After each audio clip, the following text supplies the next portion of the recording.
I am here for one reason, and one reason only. And that reason is to date everything. Hello, dear viewers. Happy Sunday. Been a couple of weeks, but tonight I intend to wrap up at least the amount of Date Everything Team 17 that I would like to play here on stream. We started with the goal of getting through a few of Suha's routes, Sassy Chap Game. and we've done a pretty good job of that so far, though it hasn't all gone the way that I've hoped. Unfortunately, Everything. we lost my girl, the triangle. Turn this down a little bit. But you know what? That's okay. There are still plenty of fish in the sea, and by fish I mean appliances, and by sea I mean my house. So we are going to crack back into Date Everything. See how many of these routes we still want to get done tonight.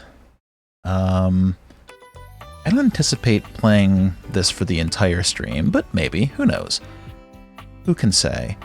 We'll play enough to get through the stuff that I want to get through, and then I'm thinking about switching over to my Sega Genesis Mega Drive for all of you non-North American viewers. I kind of want to play Monster World 4. We played Wonder Boy and the Dragon's Trap recently. Same series, same lineage.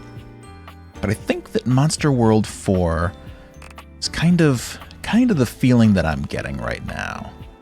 So, let's see where we can get in Date Everything, and then we'll play Monster World.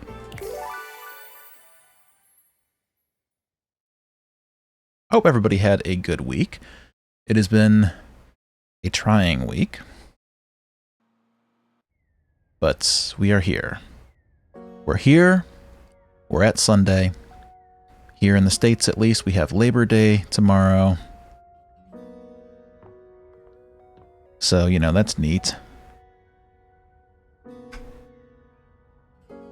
Hello, Cyver. Yes, more Monster World. I need to get on getting some emojis in here. I've gotten emails from Twitch saying that I can now be an affiliate. I guess enough people following, enough people chatting, enough activity that I could affiliate, which would mean that I could put some emotes in here, but that would also mean ads, and I'm not sure I really want to run ads. Kind of like not having to deal with that, but we will see. Hope your week has been good. God, it's been so long. I don't even remember who all we have yet. I know we have... Have we finished? Let's see. We can probably see... What if I put my date theaters on? We can probably see... There it is, the data decks. We can see who we have finished off so far. Okay, we're still working on Timothy Timepiece. Ah, this is very handy.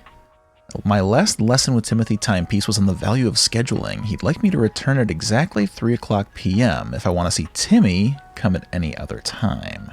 Okay. So 3 p.m. for Timothy. Tina. Ugh. Tina. I'm so sorry, Tina. Friar Errol. Okay. We are in love with Friar Errol. He presented me with True Temptation, a mozzarella stick. My response to this earned me his love. Okay, so Friar Errol is wrapped. Bathsheba, that's right, we're friends with Bathsheba. You know, that's probably all that I could expect. I don't think that I could ever satisfy her, so, you know, besties, I'll take besties.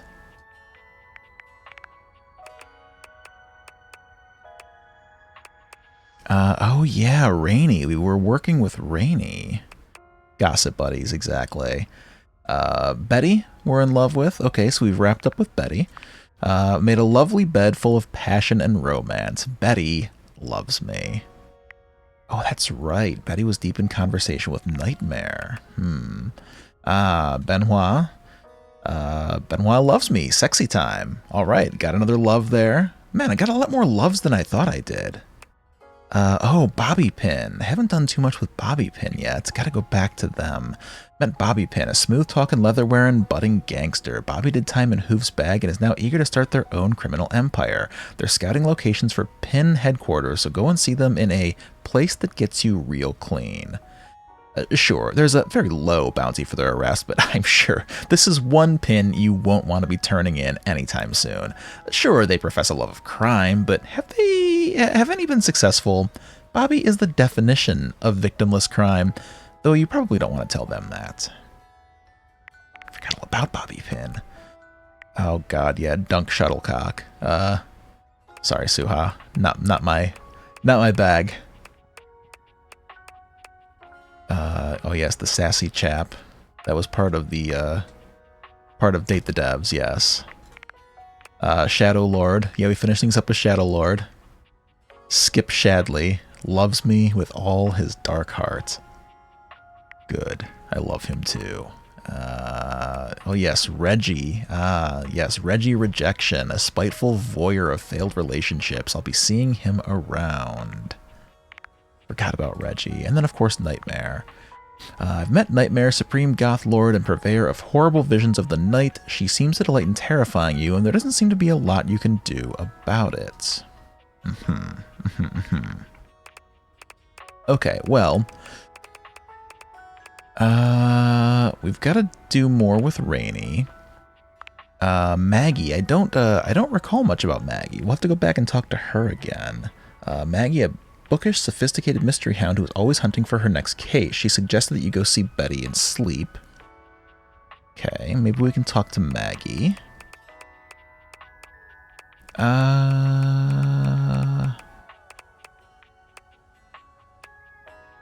Shelley was the bookshelf. Dory in the door, yes. Celia, yes. Celia, the powerful, calm, collected mayor of the house. Oh yeah, and Florence. Yeah, we've got to go back and talk to Florence again, too. I like Florence. Okay, so we've got plenty of options here. Let's see. Let's go down and talk to Rainy again, because I know where Rainy is. I don't remember where Bobby Pin is. We'll have to find them. Okay, I said that I know where Rainy is, and I immediately failed to walk to her. There she is. Oh, hi! The hell is that noise? Hey, Rainy, I thought I'd come check on you. Is someone torturing a cartoon chipmunk in here? I thought I'd come check on you. Oh, hey! You're just in time to listen with me. Oh, this? It's your deep-sea mammals record. Track 3, Song of the Sperm Whale. I own that? Where the hell did that come from? Or what's in the world? I own that? According to the sticker on the sleeve, you donated money to Reiki for whales. That seems like something I would do. So I can never leave the house? I can't say no to charity? Don't remember that? Or a worthy cause? A worthy cause. If you say so. But anyway, you can go now. I'm really feeling these whale sounds. Getting a lot of Star Trek 4 from this. And I don't want nobody here to kill my whale buzz. Go on now. Sneak.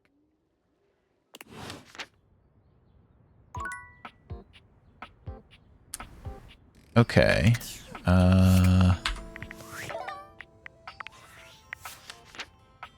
Is that all that I can do with Rainy right now?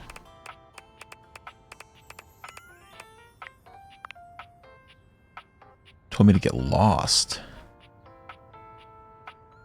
Oh, that's right. I showed Rainy the note Celia wrote about her accident. Rainy refused to accept the truth.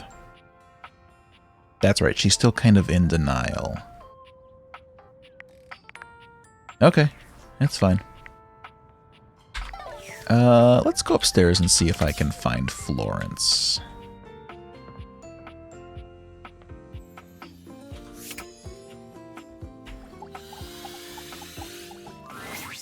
Oh, hello again.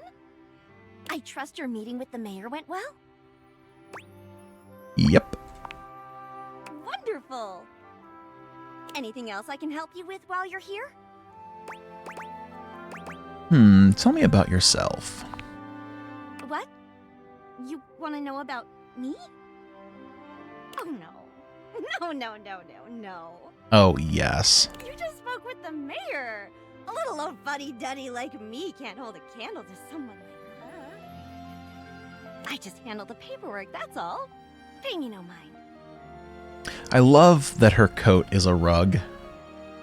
All of the character designs, I say this every time I play this, but all of the character designs are just so inspired. They did a fantastic job on those. Anything else I can help you with while you're here? Alright, well then tell me about the mayor. She's just incredible, isn't she? Is she? So tall and commanding. What I wouldn't give to be able to deal with people the way that she does. Some people think the mayor's cold-hearted, but I'll tell you what, there isn't a sweeter structure this side of the HOA. You seem quite taken with her. What do you mean by that, exactly? I just think she's a really remarkable ceiling, that's all. Besides, she's my boss, so I couldn't begin to comment on her outside of professional opinion.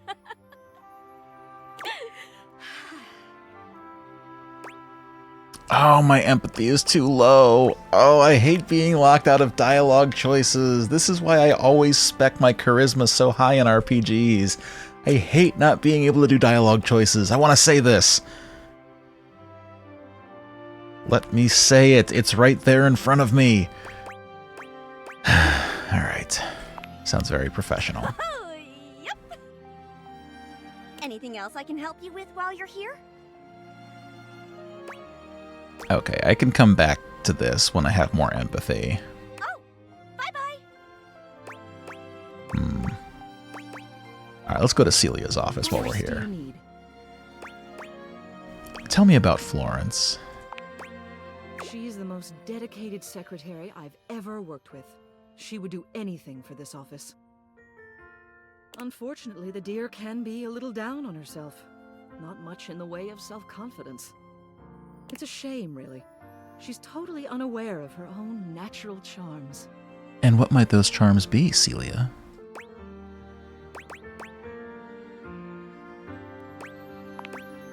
I think she's under the impression that she needs to spruce herself up. I keep finding empty bottles around her desk. Perfume, maybe? Although they don't carry a scent. And it seems like every time I turn my back, she's got another set. They don't look especially high quality either. Poor dear. What could that be? What else do you need? Tell me more about She's Florence. the most Unfortunately, it's a shame, really.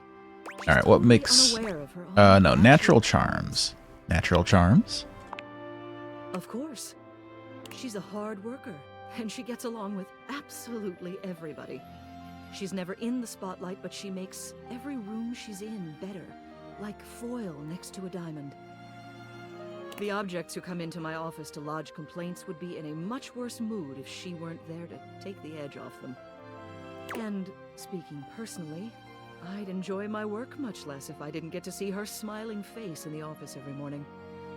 It's a tragedy she doesn't see herself the same way. You know, it really is. What else do you need? Just wanted to see you. You have done so. Keep well. Just wanted to see you. Yep, you did that. See ya. Okay. Cool, so that was 2 conversations for the price of 1. Alright. Let's find Bobby Pin. I know they were in a closet. An aloof roof.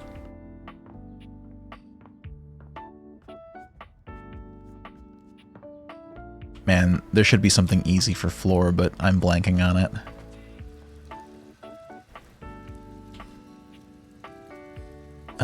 Okay, so Bobby Pin wanted to go someplace.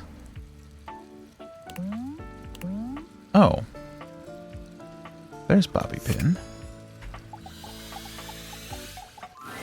Someplace clean. Oh, man. See, again. If I had more poise, I could not flinch, but instead I have to be scared. Let's say you startled me. Did I? Damn, couldn't you have maybe screamed a little or something? Man, and see, I thought that Bobby would be like, oh, you're such a nerd for screaming. I just don't get these people, I guess. That's like saying, oh, that's hilarious, when someone tells a joke. Like, bitch, if it was hilarious, then laugh. A little hee-hee-ho-ho won't kill you. I'm always saying that. But look at me going on when we've got business to discuss. Welcome, recruit, to the future location of the heart of the Pin Crime Syndicate.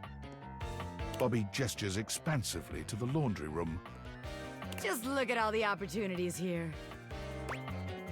I just see detergent and dirty clothes. What opportunities exactly? Tell me more, boss. Oh yeah, I like the sound of that, boss. So check it out. I call this one Sud Scam. Alright, I'm in. I don't know anything about it, but I'm in. You go out around the house, spilling stuff all over the place. Okay. You know, by accident. Wink, wink, wonk. Okay, okay. Wink, wink, wonk. Got it. They wink at you 4 times in a row, huge and exaggerated, just to be sure you're both on the same page. We are. When they're like, oh man, what do I do? My clothes are ruined. Yeah, then what's next? You tell them you got just the person for them. And you send them to me. It's the perfect crime. You wash their clothes. And while that's going on, I go through their pockets. Next thing you know, we're rolling in the dough. They'll never suspect us of being the ones that stole the money from their pockets that was there when they walked into the laundry room and was gone when they left. What if we get caught? What if they don't have anything in their pockets? Yeah, what if they don't have anything in their pockets? That's a good point.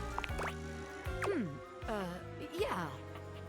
I guess we aren't all mega-rich gangsters like myself walking around with fat stacks in our pockets. So, maybe there is just one tiny flaw. Alright. Let's see how this one strikes you. I call this one the old switcheroo.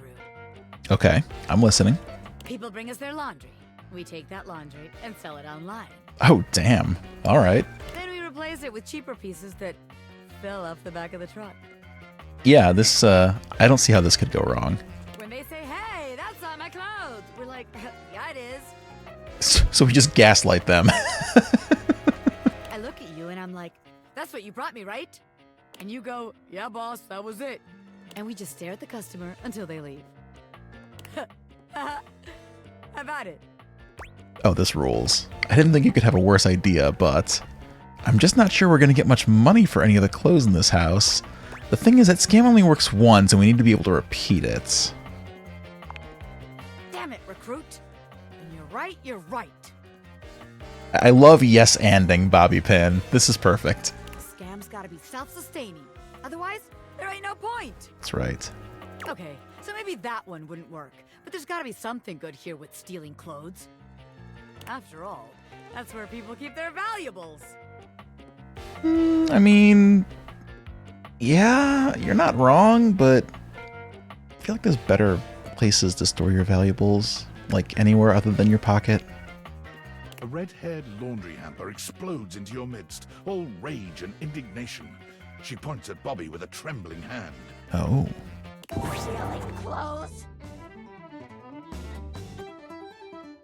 Oh boy, this hamper's got a fiddle. Ah!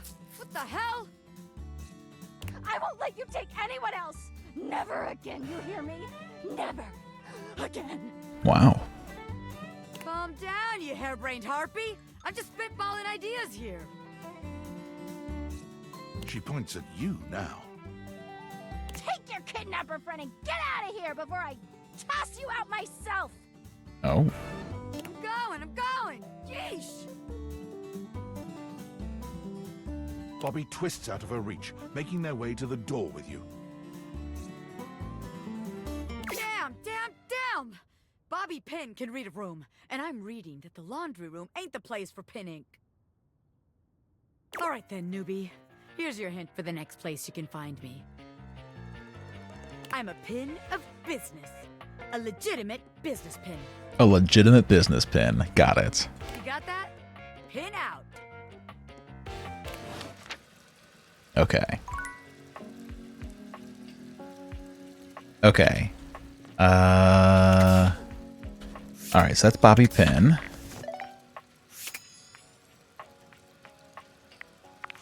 Let's go back to my decks. Who am I forgetting? Who else did I want to? Oh, yes, Timothy Timepiece. Well, it's too late for Timothy, but we're just in time for Timmy. You came back to see Timmy again? Maybe Timmy made a good impression on you last time. I just love pissing off Timothy, you know? He is so mean. He makes Timmy sad trying to hide him away. Since you're here now, maybe you can do something for Timmy? You're already asking me for a favor. What can I do for you, cutie? Oh, so nice. So kind. This is why Timmy likes you. Yeah. Timmy is so lonely. Timothy keeps him hidden away from the world. Maybe you can teach Timmy how to make Timothy love him. Do my best. I think it's between the two of you, buddy. Nobody's ever going to be able to make that happen. Well, I want to help, and I don't want to be pessimistic, so I'll do my best. Yay! Timmy is already so lovable as he is. Yeah. How do we make him more lovable? You know, Timmy being lovable, I think, is pretty subjective. I like him just fine. Lovable? It's not about making you more lovable. You can't improve on perfection. You actually need to be more outgoing.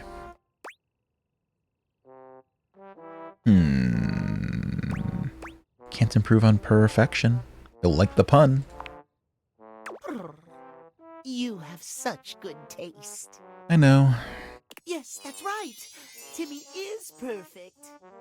Maybe Timmy just needs to become stronger. In that case, how does Timmy make Timothy see just how perfect he is? That's a good question. Timothy only cares about clocks, clocks, clocks. Timmy is more perfect than a silly little timepiece could ever be. Show Timothy you care about time, too. You really have to stop worrying about Timothy's opinion of you. I don't know if I'd go that far. Well, you know, the fact that Timmy is still the clock, he's got to care about time, right? Timmy cares about time, too? I mean, don't you? You're a clock. Maybe you give him a gift of some kind, something that supports his enthusiasm for time and timekeeping. Or maybe you just show him that you really respect his schedule by not making him late for things, or giving him extra chores when he wakes again.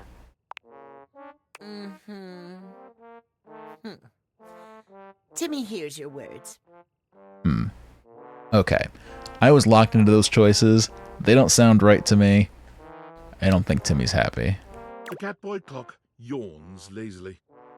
But Timmy is hearing a lot of, like, effort in those suggestions.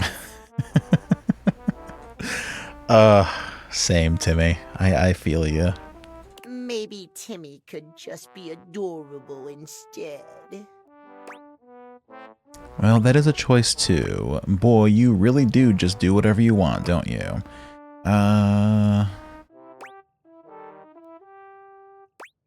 That's a choice, too. It is, and Timmy will make it. All those other things are very nice, but being cute is nicer. Timmy yawns and stretches. Timmy has too much on his mind. Yeah. Need a nap. That always helps. Maybe you come back and see Timmy again. Timmy will be in his cutest form not at 9 p.m. Okay.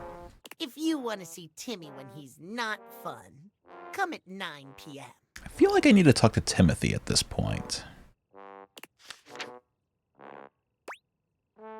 Got it. Good night. Meow. Okay. So there's one dateable that I haven't met yet that I really want to meet. And looked up how to go about meeting this dateable.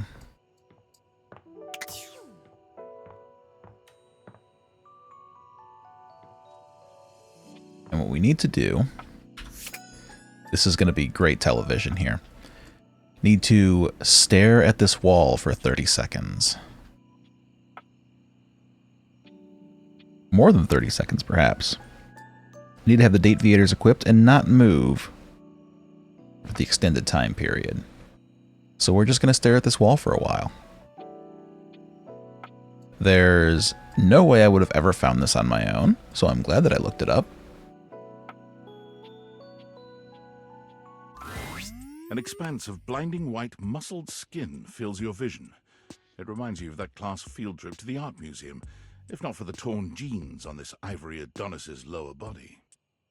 But as your eyes continue to travel up and take everything in, you note that the similarities to a classic marble statue come to an abrupt and screeching halt at this guy's face.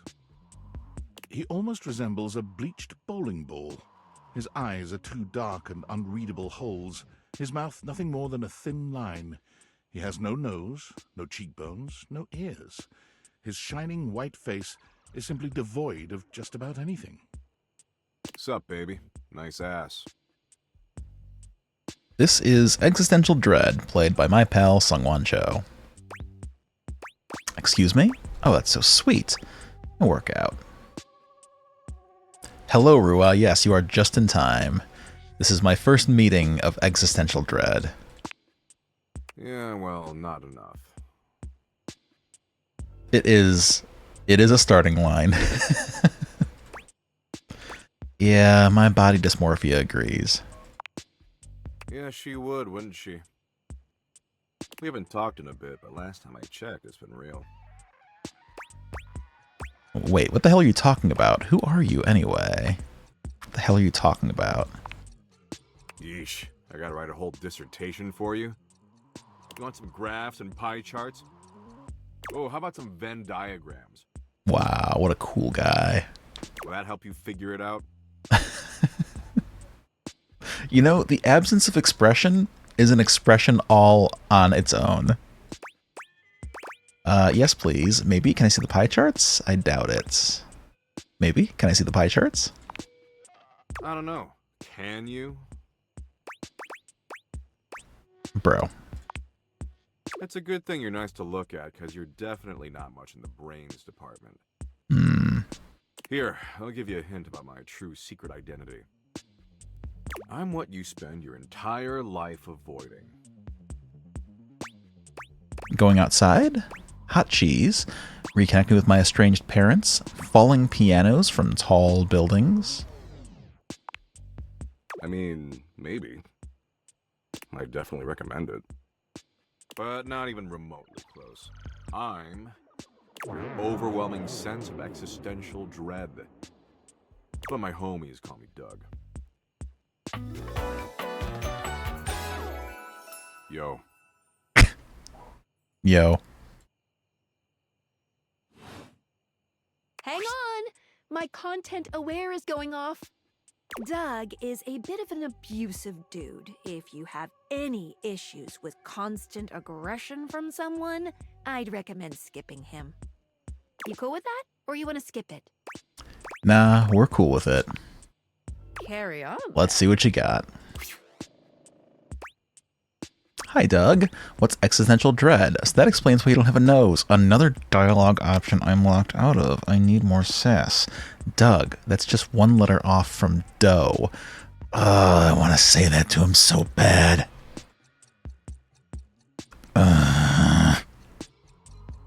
they needed to put some cheat codes in here so I can max all of my stuff. I hate missing these dialogue options. Hi, Doug. I guess instead of just being snarky and sassy, we'll just be straight-faced genuine. Hi, Doug. Did I say we were homies? I just assumed. I wouldn't. But enough about me. What's your name, baby? It's Rick. Miss Belvedere or Spartacus? It's Rick. Ha! I just choked on my chocolate milk. That name sucks. Damn. That doesn't fit your vibe at all.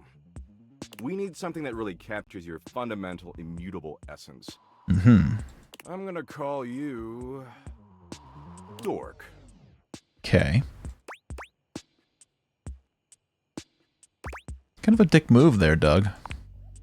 That? Please. Maybe grow a pair? That there was child's play. A real dick move would be to get you stuck ruminating on the heat death of the universe. Oh, geez, why'd you bring that up? What's the heat death of the universe? Yeah, that was also a dick move. I'm kinda an expert on dick moves. I give classes on Thursdays to the other dickish concepts. Mm-hmm. And what are those?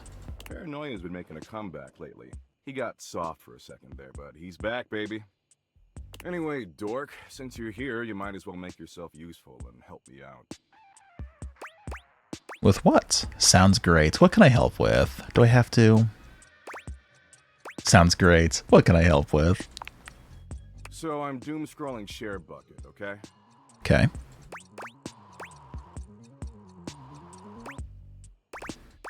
What's a share bucket? God, I really gotta explain everything to you, don't I? No, only what share bucket is. Oh, well then, away we go. Share Bucket is Valdivian's 8th most addictive social media platform.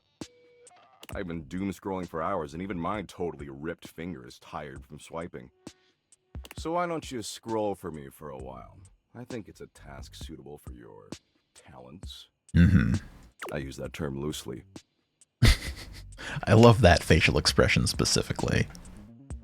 Plus, you get to keep hanging out with me, and I'm dope as hell.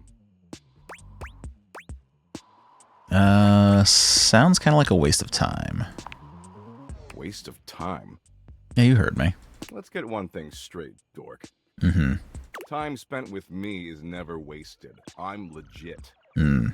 But since you're somehow not convinced, I'll incentivize you. How so? You swipe for a while, and I'll reward you with, a Doug point. A Doug point.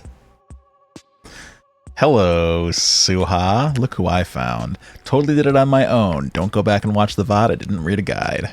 He holds out what appears to be a sort of badge, a golden image of his iconic blank face framed by laurel leaves.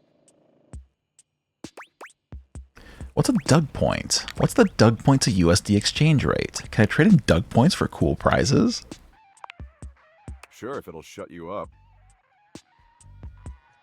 Suha, I loved Bobby Pin's scams that they're trying to run in the laundry room. I am so excited about seeing what comes next.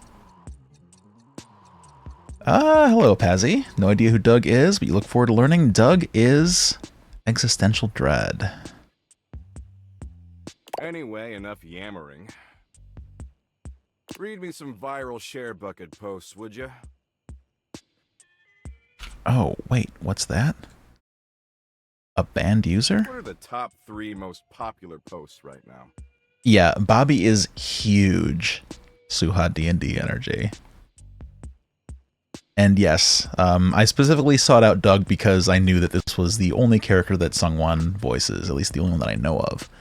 I was looking at his Doug print all weekend when I was helping him at a con last weekend, and I thought, yeah, I should probably make sure to date Doug just to see what he's got. He's a very abusive personality, so if that's not your thing, might not be a bad idea to dip out. But I don't know. I feel like I'm kind of enjoying playing the straight, genuine, friggin' like baby-faced SpongeBob to him. Enjoying this very much. Top 3 most popular posts right now. This guy says Mexico's a psyop. The senator wants to replace all airplanes with blimps. There's an argument about what makes the best grilled cheese. Tell them the best grilled cheese is vegan cheese. Okay. Those idiots will eat each other alive for weeks. You like playing D&D with Suha would enjoyably let you just watch another player dig into their own details and interests for a while. Suha's D&D characters are great, because I know exactly what to expect, and that is a woman who will stop at nothing to scam men. It's always fun to play off of. I don't want to post anything. No, I'll do it, okay. Man, this is great. Way better than just scrolling and reading by myself. And only 357 billion hours of premium content to go. We're making great time. Seems insurmountable. I'm sorry, how many hours? This doesn't seem like premium content. Are you for real, dork? Where else am I gonna learn that cats secretly built the pyramids? The lamestream media? Wow, the lamestream media. They're captured by the cat lobby and you know it. Doug absolutely spells Microsoft with a $sign. Yeah, it's fair. Just seems like a waste of time. I don't think there's a cat lobby.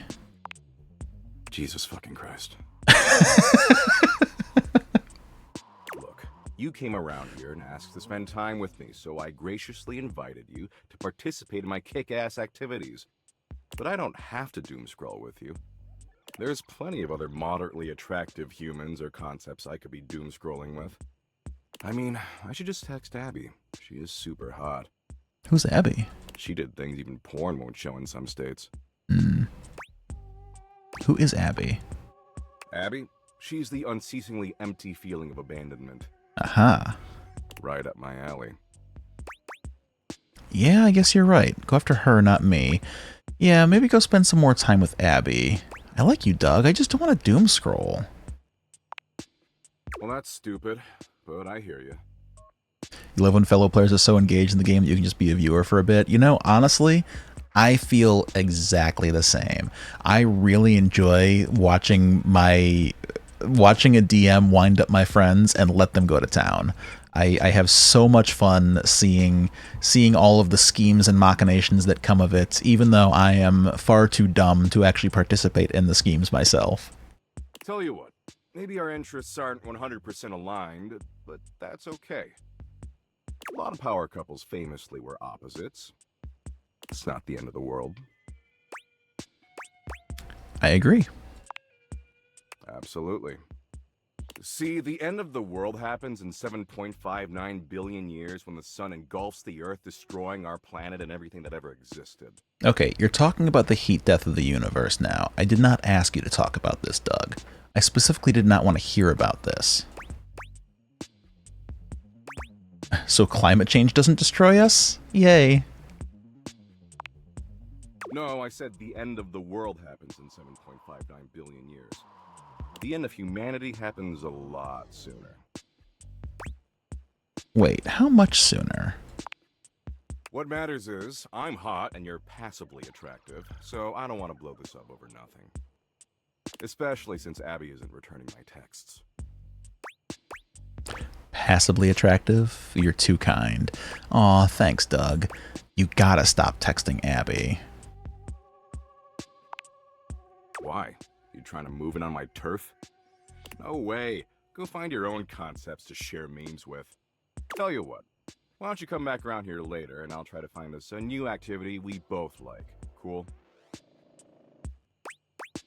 I really like that. Sure, whatever. I recommend Sudoku. Sure, whatever. Anyway, I gotta go find some school children and explain to them that no matter what they do, their parents will eventually entropy and die. Damn. Damn, Doug. Damn. And the reverse is even worse. Parents outliving their children. Good shit, good shit. Oh, God. That's super cruel, Doug. Oh, God. Nah, I don't bring up God. Don't want to give them false hope. And don't worry if you can't stop thinking about me tonight when you're all alone in your bed. That's totes normal. I tend to have that effect on people. Oh, and don't text me. I don't do clingy. Later, Dorcas. My name's Dork. Okay. All right. That's Saturday. Let's take these glasses off and go to bed. It's been a long day. Oh, wait. I have something in my workspace. David Most. What do you want? Aldivinites! Salutations, and a good greeting from your CEO, David Most. Wow, the other night was quite a lively celebration, wasn't it? Honestly, I don't remember much. Which means Sandy in corporate events planning did her usual bang-up job.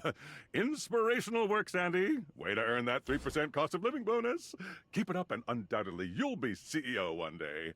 Unfortunately, sometime during the festivities, my sunglasses seem to have been misplaced. By who, exactly, is impossible to know for sure. We've combed every inch of the hotel, and they did not end up in the lost and found. So it seems likely that someone mistakenly took them home. Do I have David's date theaters? They were given to me by someone special, and they do have some amount of sentimental value. So if you have any information related to their whereabouts, please email me ASAP. Oh, and if someone from the press happens to reach out, they were definitely just normal sunglasses and not a highly classified prototype we're secretly developing in conjunction with the federal government.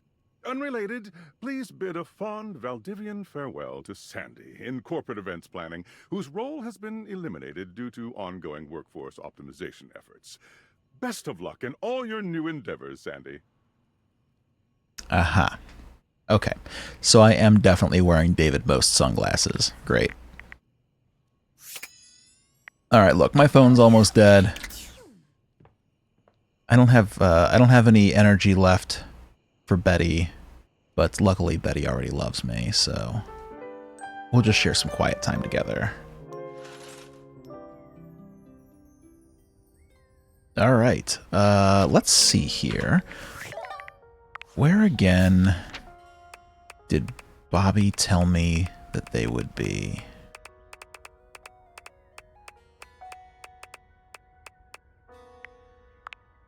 After getting kicked out of the laundry room, Pin is going elsewhere to scout for a good criminal headquarters. The last hint they gave you was, I'm a pin of business. A legitimate business pin. Misspelling on legitimate, but that's okay.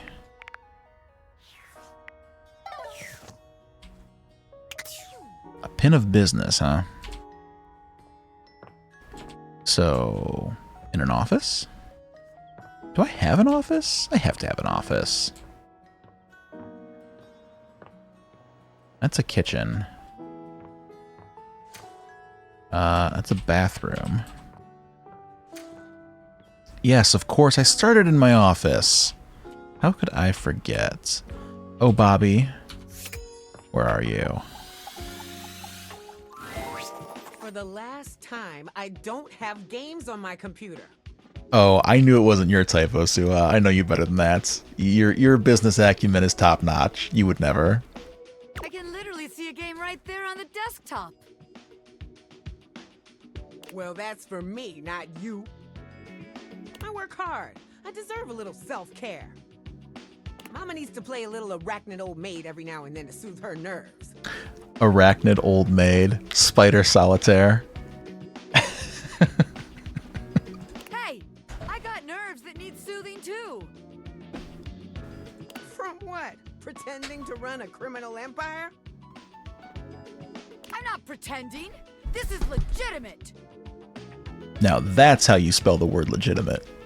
Sure, kid, sure. Oh, look, your friend is here. Leave us alone. We got business to talk. Sure, business. Well, look who made it. Welcome to the potential future home of the Pin family's crime paradise. The office? Really? My office? I'm not really getting criminal enterprise vibes from this place, if I'm being honest. My office? Open your mind, baby. Criminal enterprises are way more than a guy in a trench coat selling you stuff in an alley. Any real mafioso's got an accountant and an office and a whatnot. Can't you see it now? Right there, on the desk, on a big shiny plate. Robert Bobby Pin. Legitimate business pin. There it is again. Is this intentional? Or am I just insane? Yes, Bobby is too cool. I feel like the legitimate part is going to have people asking questions. Robert is too stuffy. You're not taking over my desk.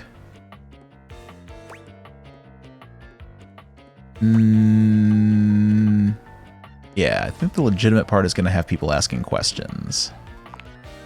What? But the point of that is so they don't have to ask questions.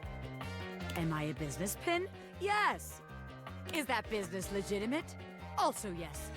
It's real simple, baby. But all right, if the nameplate ain't selling you on the vision, check this out. I call it funny money, honey. Honey. So we tell people I'm a finance pin. A finance pin? A scam HQ, the office, really sells people on the whole thing. I make a bunch of fake degrees and licenses and all that. I do have to say, there is something funny about misspelling legitimate. So, you know, in character, it kind of fits. They bring me the money, I take it. Then we tell them that I invested it, and it's totally making a bunch of money, and they just gotta be patient. Oh yeah, this is this is honestly probably like most real scams. Meanwhile, we get some more suckers, take their money, and give it to the old suckers. In fact, I'm almost positive that I've heard this exact scam a few times on the Swindled podcast. We just keep finding new suckers to keep the scam going. It can't fail. That's called a Ponzi scheme, and they don't usually end well. Only problem is we'll run out of suckers, and then it all comes crashing down. This is actually even dumber than your other ideas. I would never. Yeah, telling them it's a Ponzi scheme, too judgmental. I have to just point out the flaw in the plan, which is that we'll run out of suckers. Yeah. I mean, a hardened gangster like me can handle a couple of years in jail, but I can't be endangering the rest of my crime family. Besides, if I get locked up again, who's gonna take care of the rest of you yahoos? No, that won't do. Seems like the office just ain't gonna be the place for us. Okay, we'll find Hey, something else. That's okay, baby. A gangster like me is flexible. So here's your hint for our next potential location. Darkness. Scary. Potentially completely locked. Locked? But I can't get into a locked room without you, Bobby Pin. Spiders. Pin out, baby. Okay. Alright, so if we're going to talk to Timothy, we have to do it at 9 o'clock. So Timothy has to be the last one that we talk to today. Let's see if Rainy's got anything new for us. We're meeting under the bed, you know? You know, it's not a bad answer. It's a bit difficult to tell exactly what music Rainey is listening to at such a dreadful speed, but it sounds almost like a high-pitched orchestra. If the orchestra was composed of awkward high school kids. The hell is this? What happened to the whale sounds? Is this a high school band?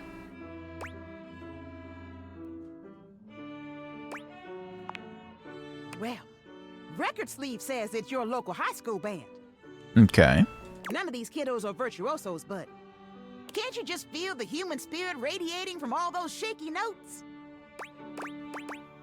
I can feel something radiating. Get a grip, Rainy. Yeah, this brings back great memories.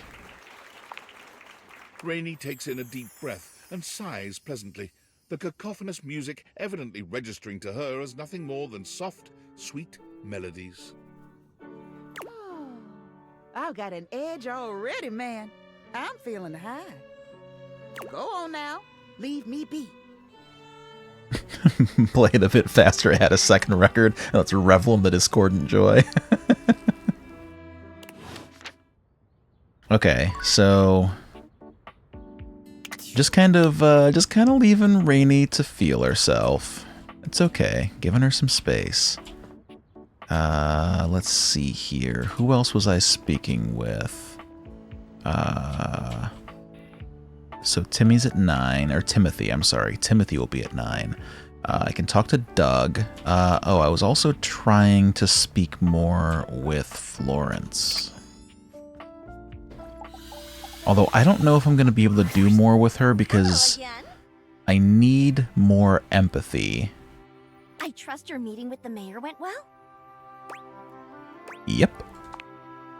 Wonderful! Anything else I can help you with while you're here? Yeah, I need more empathy to bring up her feelings for the mayor, but I would like to know about these bottles being left around her desk. Oh, goodness. Did I forget to clean those up again? I'm hopeless. You're not hopeless, Florence. But I'm happy You got to hear this. she's noticed something different about me, at least. It's working. I've been sampling some new things the past few weeks. It's a special new line of bottled air from Airway. Mm-hmm. Bottled air? Yes! Activated air to improve the mind and body. And it has the most interesting business model. Oh, and what is that? Now, normally you just buy a product from the store and that's it, right? Yeah, and then you only have one of the product, then it's gone, and then what do? You don't have any more product. Well, with activated air from Airway, you can buy your own kit and sell them to other people. And then those people can start selling their own little kits. And you get a cut of each sale. Hang on a second. I need to go tell Bobby about this. This sounds like a legitimate business. For Florence, having her express her feelings is a great thing, but it makes our date a failure, and that means we can't date the cutest lady in the building, you know? That is true. Why would I try to hook Florence up with somebody else? I'm looking for love here. We call it a resale triangle. Isn't that fun? A resale triangle. That is 100% a pyramid scheme. A pyramid scheme? Oh, no. No. It's an opportunity to become a small business. At least that's what the very persuasive literature that comes with each package says. Oh no, Florence indeed. You don't need to worry about me, dearie. I'm a grown floorboard. I think I know a pyramid scheme when I see one. You're right. This isn't a pyramid scheme. It's a reselling triangle. Besides, this is a resale Yes. triangle. Very different. Very different. By the way, I don't suppose you could see your way to dropping a few more coins on me, could you? All these bottles are really starting to eat into my finances.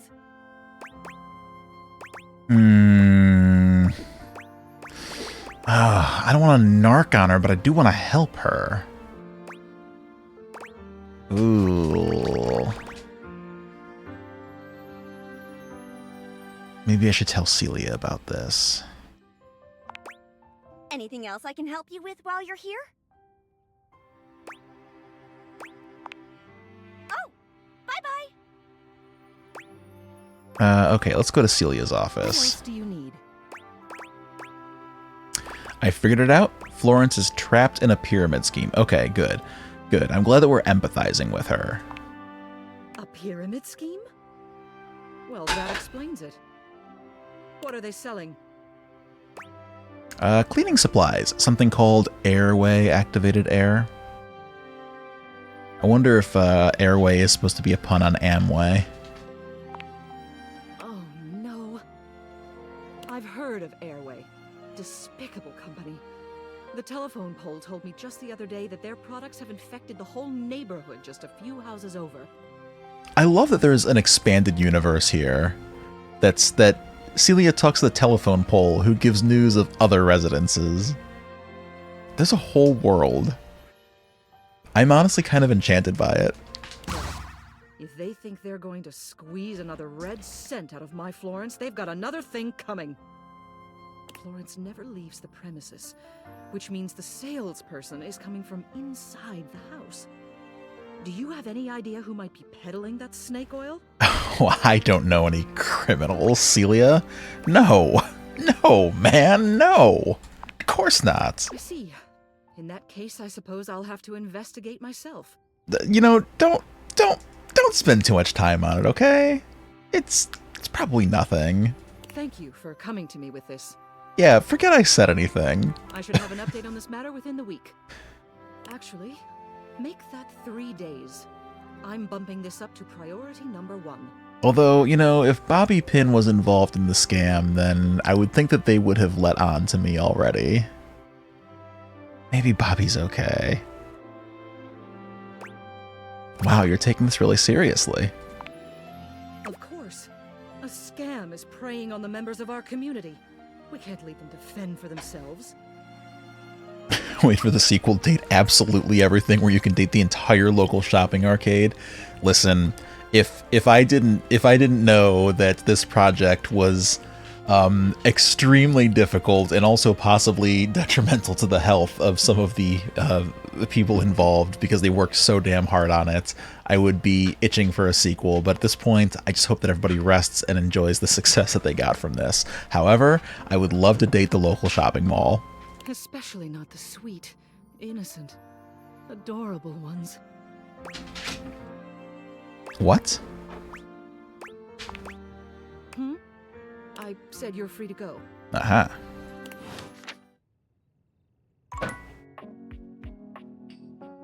Okay. So Celia also has a bit of a thing for Florence. But, you know, I'm just not empathetic enough to play matchmaker, so...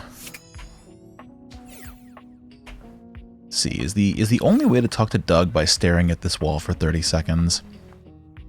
Okay. Then that's what I'm going to do. I'm just going to stare at the wall. Sup, dork? Been seeing you around the house, adding more dateable objects to your stupid little cherem. Ah, yes, my cherem anime. What's a cherem? Nice. Cherem. I'm totally using that.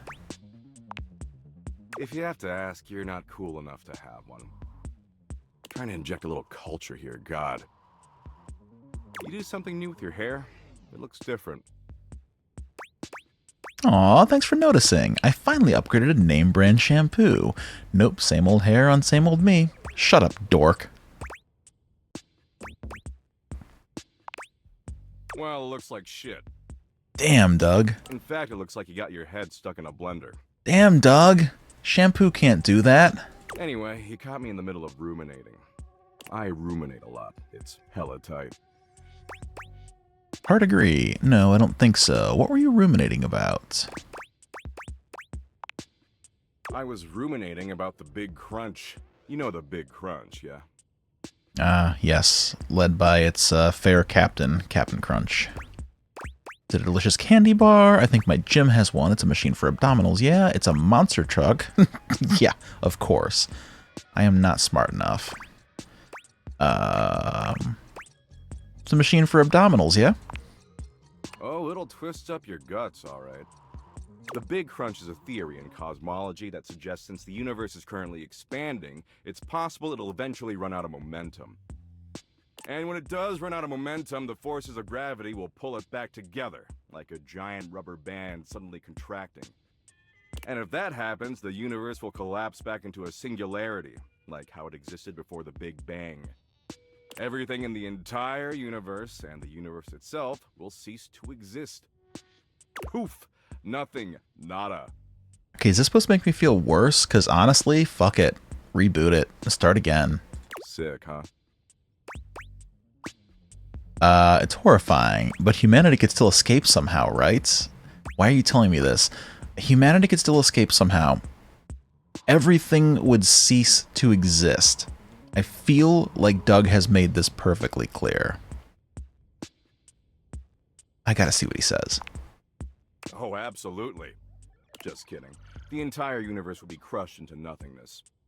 It'll be as if it never existed at all. Anyway, enough about how everything you do is utterly meaningless no matter how desperately you attempt to rationalize it. I've got something lighter to share. I hope so. You're terrible at sharing stuff. It's okay, I can handle the bleak stuff. Is what you're sharing edible?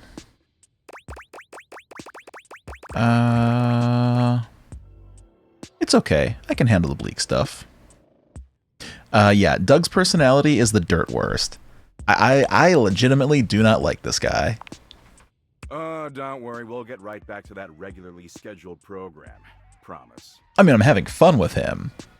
I'm enjoying interacting with the character and the character work itself in the writing, but Doug?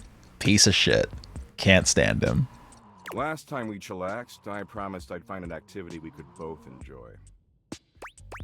That's right, you did. Not ringing any bells, but continue. The word chillax fills me with existential dread. Exactly. Why did you think I chose it? After putting in a bare minimum of effort, I think I found a slightly tolerable activity. Well, I really appreciate that. Tolerable sounds fun. You're not even trying, are you? I really appreciate that. Of course you do. Kill him with kindness. I'm a stud and you worship my tight abs. So I downloaded this new app, okay? It's called Play Bucket from the makers of Share Bucket, and let me tell you, it's fire. Another in the bucket genre of games. Totally worth the 99 cents. What is it? 99 cents seems expensive if you say so. What is it? Play Bucket's a gaming platform where you can gamble. Apparently gambling's legal as long as it's on your phone for some reason. It's got poker and blackjack and oh, go fish. I'm glad that they got Sungwon to be excited about the concept of Go Fish. It's even got Sudoku. You said you liked Sudoku, right? I was considering saying it, but didn't actually say it. You know? Yeah, I love the meta option here. See, that's how in sync we are. Way I see it, this is a great way for us to spend time together. Potentially a lot of time together, if you catch my drift. Explain how we gamble on Sudoku, you know? It'd be great to know. I have no idea what you mean. Was that an innuendo? What if I don't want to spend time with you? Was that an innuendo? Not really. See, I'm currently down about $64 million, give or take a few million. So we gotta get all that cash back or I'm gonna owe some real bad dudes a lot of money. But I did some math, and I figure if we play roughly 100 million hours of Sudoku, we can definitely get all that crypto back. It's crypto. 100 million hours? How many Doug points will that get me? And who loaned you $64 million? How many Doug points will that get me? That's all I care about. I don't know, 3? A billion? How many you want? Also a very Sungwon answer. A billion. Sure, whatever. Anyway, enough talking. Talking's for losers. We've got 100 million hours of Sudoku to play. It'll be fun. Love it. Doesn't really seem fun. What if we just talked instead? Talked? Didn't you hear what I just said? About talking being for Alright, you're a loser. How stupid of me. But sure, let's talk. Share with me your rainbow hopes and lollipop dreams, oh magical regent of the Gumdrop Kingdom. God, you're so needy. If that ass wasn't so frickin' tight, I'd drop you so fast. Aw, thanks. Actually, my official title is Sovereign Overlord. I don't think I'm that needy. Sovereign Overlord. Yeesh. Is that what you call flirting? This look at me, I'm so adorkable because I'm scared of actual sexuality. It's cringe as hell. I'm deducting massive Doug points from that. No, I want those! How many Doug points do I have now? Yeah, what's my balance on Doug points? I don't know, negative 50 trillion probably. Look, I'm trying real hard here to meet you halfway. You've got a lot of positive qualities. You're not that annoying, you're available, and your bod is halfway decent for a writhing pile of anthropomorphic meat. But you've got an awesome, super swole opportunity in front of you, and let's be real, you're kind of massively blowing it. I'm sorry, I'll do better. Of course you will. You'd be kind of stupid not to. And I know you're not stupid. I've seen inside your brain. Aw, thank you. No, it's okay. I'm stupid. I'm at peace with that. You've seen inside my brain. Sure. I'm an abstract metaphysical concept. I'm not bound by the rules of the physical universe. So I can do cool things like walk through walls. If you want me to value Doug points, I need a tracking spreadsheet. I'm aware making this request will mean Doug will stop talking to me. I'm okay with this outcome. Or infest people's neurons and poison their thoughts with relentless, unending horror. Gotcha. I don't super like the way you're talking to me. Shut up, dork. You love it. Now, I'm willing to give you another shot. Because Abby changed her number and moved out of state. But let's try a little harder going forward, okay? Otherwise, you're never gonna see me naked. And I'd really hate for you to punish yourself like that just because you don't think you're good enough for all this. Because you almost are, okay? Okay. In the meantime, I'll find another chill activity for us to do together. I think I finally know enough about you to choose the perfect one. And I'll get right on it, after I stop by this retirement home I visit on Wednesdays. I read to the terminally ill on their deathbeds. It's super dope of me. What do you read them? Mostly obituaries. It's hilarious. Wow. Later, dork.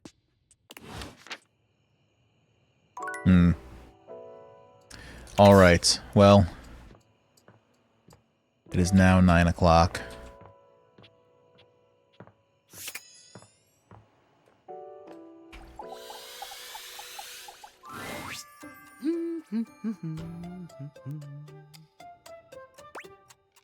Hi, Timothy.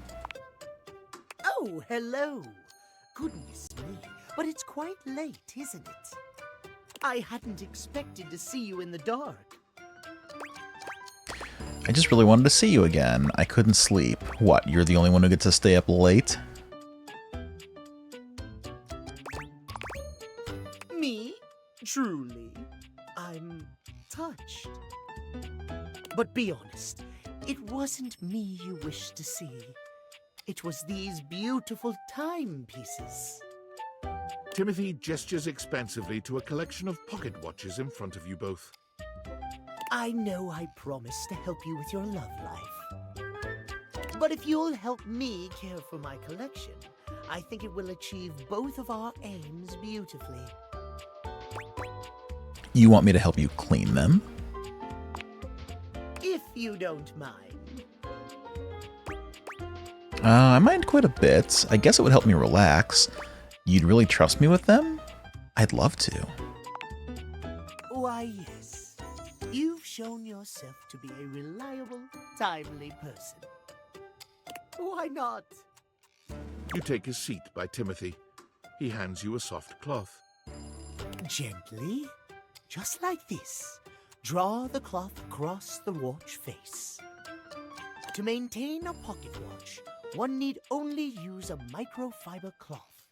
Harsh chemicals or even water can damage the surface and the inside. Pocket watches are like hearts in that way. Yeah, I would never use harsh chemicals when I'm cleaning my heart with a microfiber cloth. They break all the time, they keep us all going, they have to be regularly maintained. Precisely, yes. A proper pocket watch must be regularly tended to with gentle, loving hands. A mechanical pocket watch must, at minimum, be kept clean and wound daily. Okay. My watches here are all mechanical. I have no quarrel with quartz.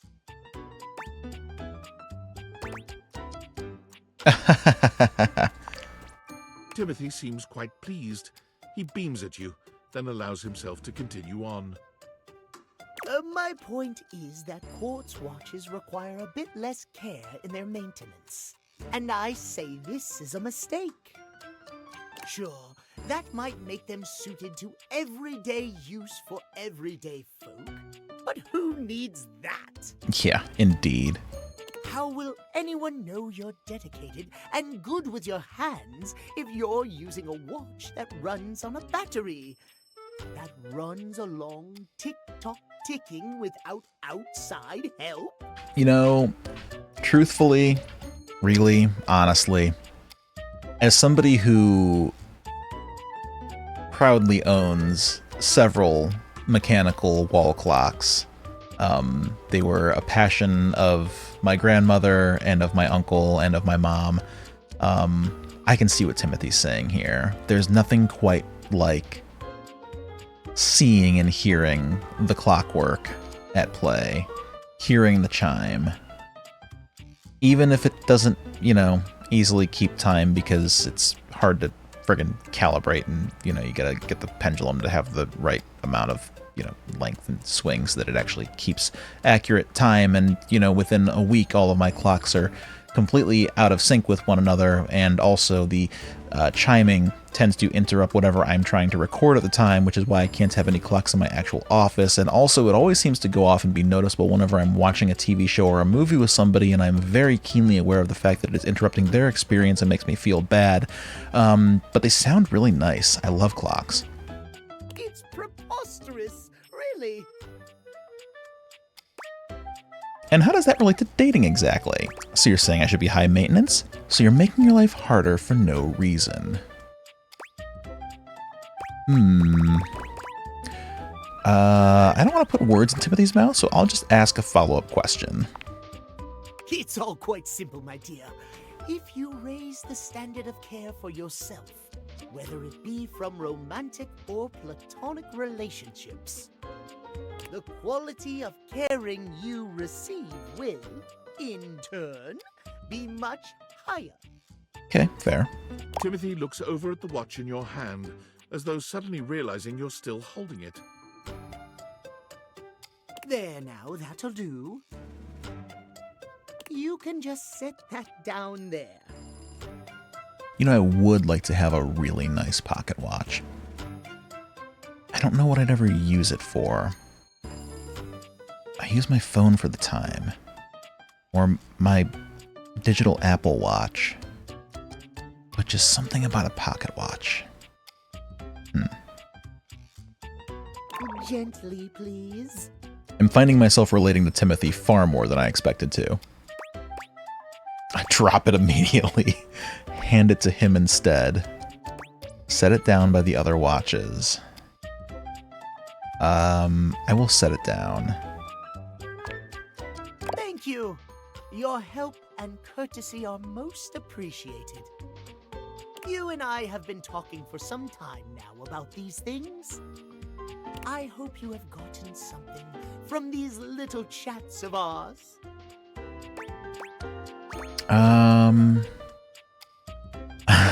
I did, but spending time with you has meant the most to me. Oh, my. Well, I'm most pleased to hear you think so. I have enjoyed our conversations a great deal. I had assumed you weren't listening to me in the least, I must confess. To hear that you have taken something from them after all, I am glad indeed. I have much work remaining to do, unfortunately. But if you'd like to speak to me again, perhaps about another topic, you may find me at 9 a.m. sharp. Oh, okay. I will be there right on schedule. I'm sorry, schedule. Farewell, then. As you walk away from Timothy, he seems fully absorbed in his pocket watches. Perhaps it's your imagination, but he does seem happier than when you first walked up on him. Okay. It is now nighttime. Now it's dark. Now I will go to bed.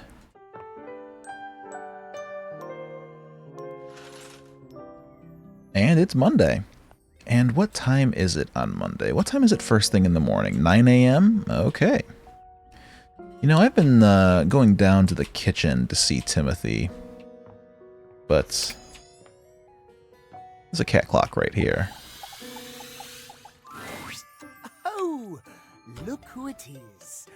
Come closer, won't you? A lot of people hate Timothy when they first meet him, but he really does soften up after that first conversation or two.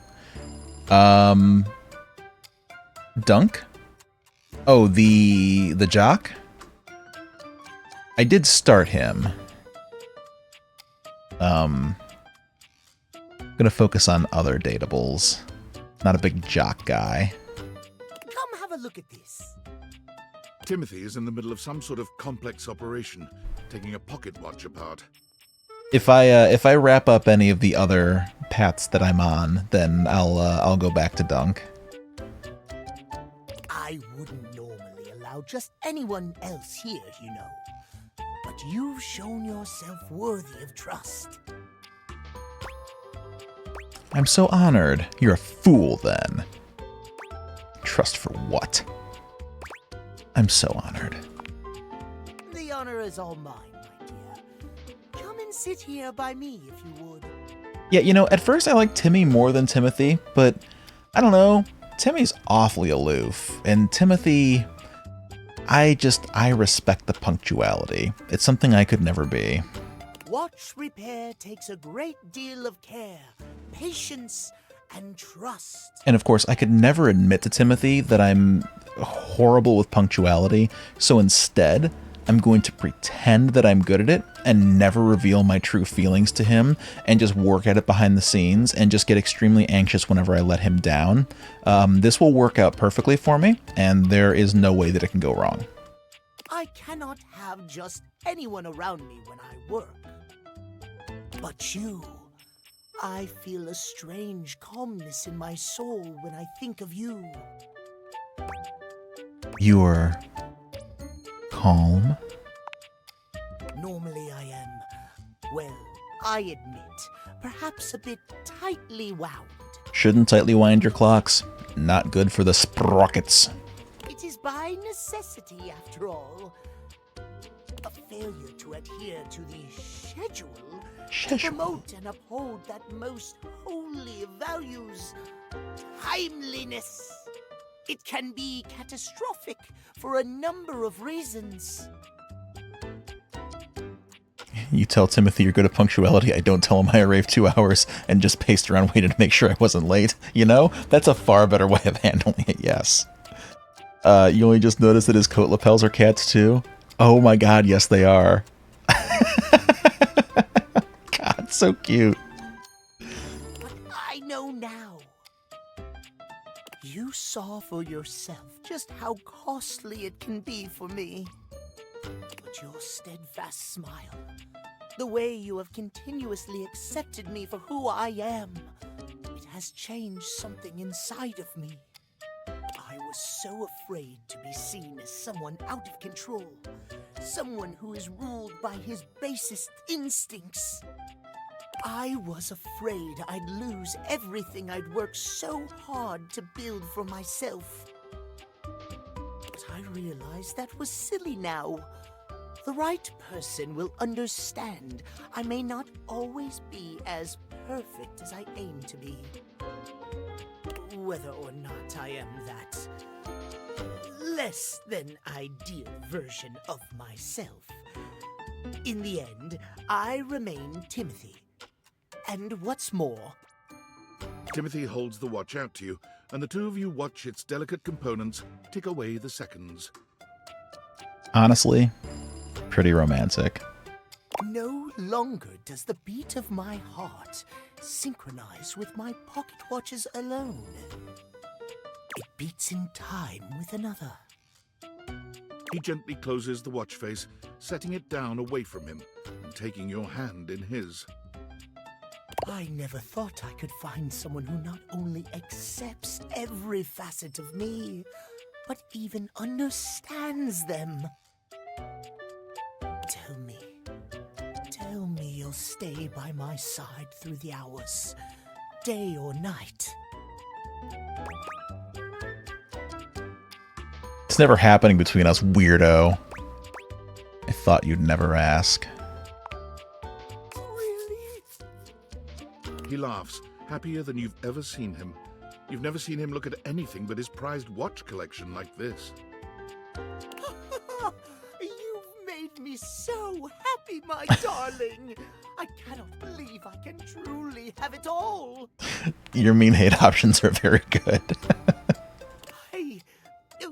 I haven't allotted any time to it in the schedule, but... Oh, a video from when you turn him down, it's heartbreaking. Oh, I don't know if my heart could take it, Suha. Perhaps I could finish my work later in the day, and you and I could spend some time together? Oh, the way I feel now. I'm not certain I could concentrate on my work. Hell yeah, let's put those hands to good use. Down, boy, we just got started. Hell yeah, let's put those hands to good use. Oh my! Well then. Row. Timothy gently gathers up his pocket watches, moving them somewhere safer for the moment. Then he's taking your hand in his, leading you somewhere more private. This is unprecedented for me. I never imagined a break from schedule could be so intoxicating. Wow. I just got with Timothy and already I'm driving him to disregard the most important things in his life. Am I a bad lover? No more talk about schedules. There's only us now. Yes. Timothy's a bit shy at first, but he takes to you quickly. For someone who is so regimented, he's surprisingly spontaneous. You're so wrapped up in each other, hours pass before you even realize it. This might have started awkwardly at first, but now, nothing feels more natural. Hell yeah. I always have time for you. Oh, Love. Timothy.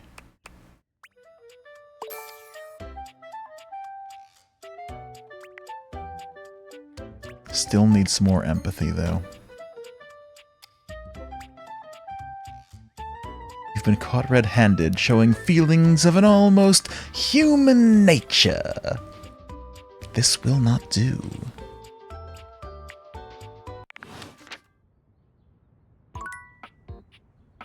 Alright, well, started my day off right. And now... Let's go get Doug out of the way. So that I can focus on people that I, actually care about.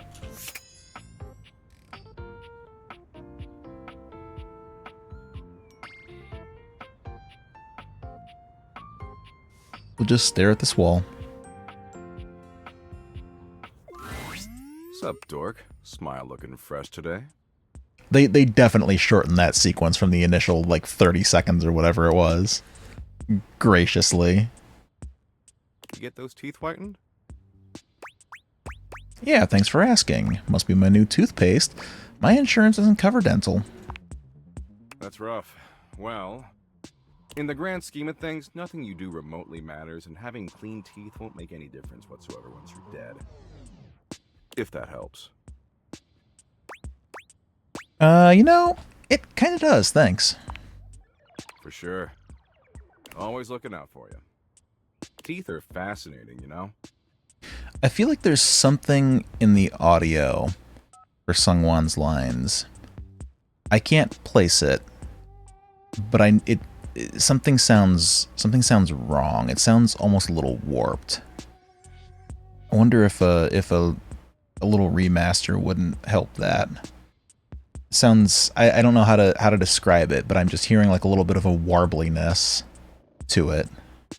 Did you know biologists theorize that teeth were originally hardened scales on fish that over time migrated to the mouth area where they aided in grabbing and processing food? Wow. You think they did have to remaster something for some of them? Yeah, it just sounds like something's slightly off. There's an effect on or something. Almost I don't actually know, but it's almost like a phasing to it. In fact, if you look at modern shark scales or dermal denticles through a microscope, they still look like teeth. So your teeth were most likely fish scales originally. That's fascinating, Doug. Isn't that super upsetting? It's not that upsetting. Sure, maybe not now. But just wait until you get stuck ruminating about it at 2 a.m. That doesn't happen to me, Doug. I'm built different. I only worry about important things. That's when the real fun starts. Anyway, you're just in time. I think I finally found an activity we can share that we'll both enjoy. Cool. So I know you ultimately weren't into Share Bucket or Play Bucket. What's the next one? Which personally I think is kind of a garbage opinion, but I still want to bang, so I'm gonna let it go for now. Oop, 1 second. I lost my audio. Let me just run this process.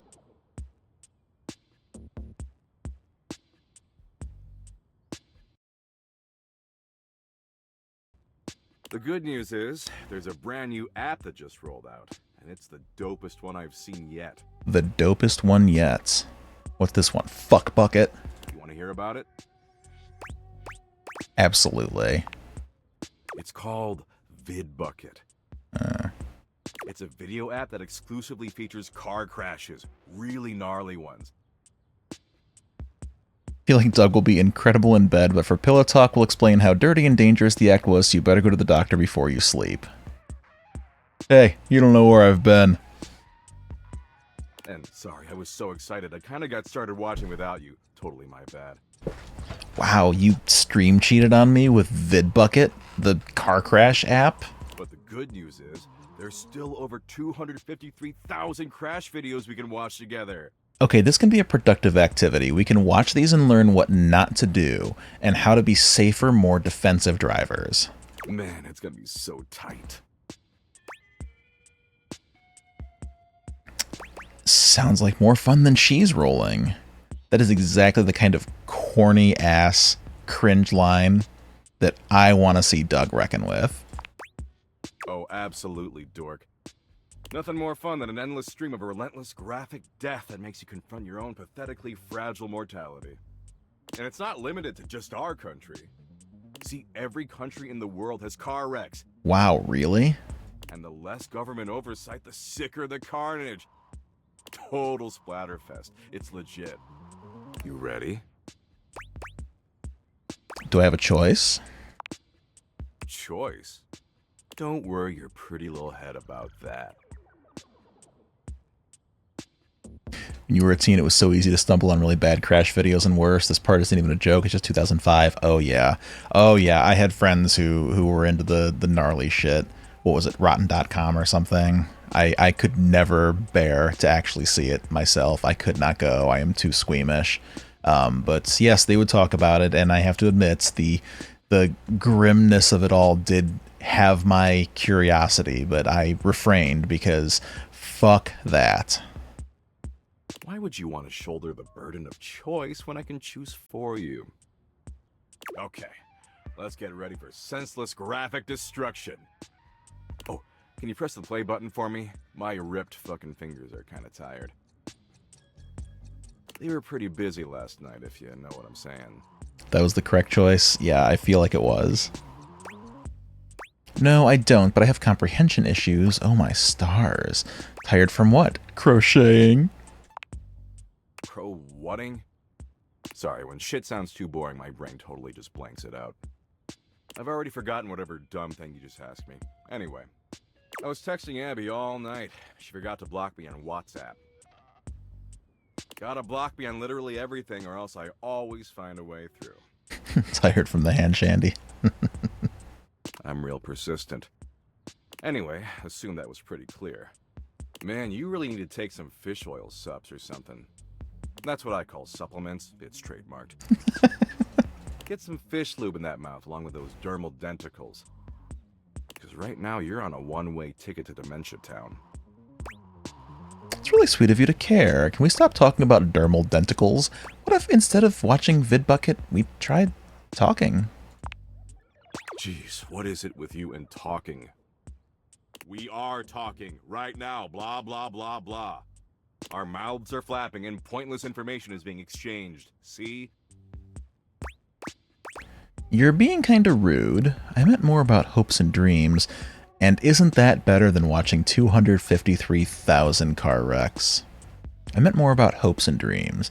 Specifically, I want to talk about the song from Undertale. Hope? Wait, is she here? Have you talked to her? Doug's sweating. What? Hope who? Nothing. Forget it. Look, talking's just not what I do. That's not my deal. I watch sick-ass vids of car wrecks and play poker and argue with white-knighting dweebs online. And if you want to hang with this smoldering smoke show, you're gonna have to love doing that shit too. Forever. Forever? Okay, cool, let's do it. That all just seems like a huge waste of time. Waste of time? Yeah, you heard me. Life is a waste of time, dork. Everyone yaps endlessly about how precious their time is. How they want to make sure they're using it in a meaningful way, but that's where they lose the plot. There's no such thing as meaning. It's a dumb BS idea humans invented to help them score. Oh, to help them score, I see. You can't waste time, because time is worthless and nothing matters. That's it. Oh, Doug's a nihilist too, huh? Well, that's depressing. Well, that sure takes a load off. I just disagree. Shocking. I'm sure the meaningless black void of existence will be very concerned about your opinion on this issue. I'll be sure to bring it up to him next time he's wasted on my couch. Now, are you finished? Because I've got a long list of meaningless crap I gotta get to. If it's meaningless, why do you have to get to it? Yeah, I'm finished. Like watching the car wrecks? Shut up, dickwad, you're pathetic. Yeah, I'm finished. Great. Anywho, as much as I'd like to keep wasting time with you, I've got to run. There's this social worker on his deathbed I gotta visit 3 towns over. Apparently he's feeling peacefully content that all his awesome earthly achievements will persist long after he's gone. There's a non-zero chance that the non-existence void is dateable around here somewhere. And I gotta explain that the literal second he dies, a nuclear holocaust could wipe away everything he ever accomplished, and he'd never even know. Yeah, it's true. It's one of the comforting things about dying. I won't care. I'll be gone. Baller, right?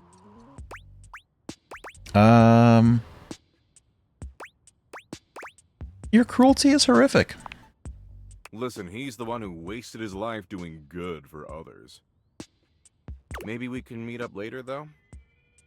As like FWBs or something? Wait, but I was nice to you. Don't you love me? Sure, friends it is. No benefits, though. Yeah, we could do friends with benefits.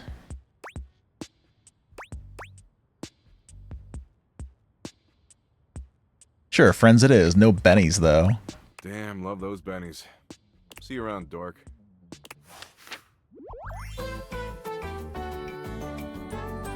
Abby still won't answer her texts, so you'll have to do. You know what? Was kind of hoping for hate, but I'll take friends. It's certainly better than love.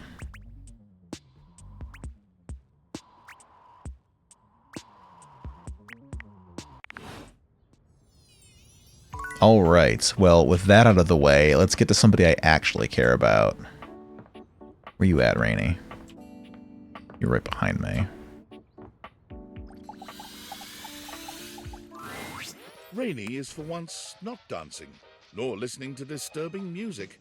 Her face lights up when she sees you, and she immediately surges forward, grabbing your arm. There you are. About time you showed up. What's going on? You been waiting for me? Where are you taking me? Why should I sit around reliving my glory days by my lonesome? You're right. If nobody's inviting me to parties anymore, I'll make my own. Hell yeah, Queen. And you're coming with me? Let's go.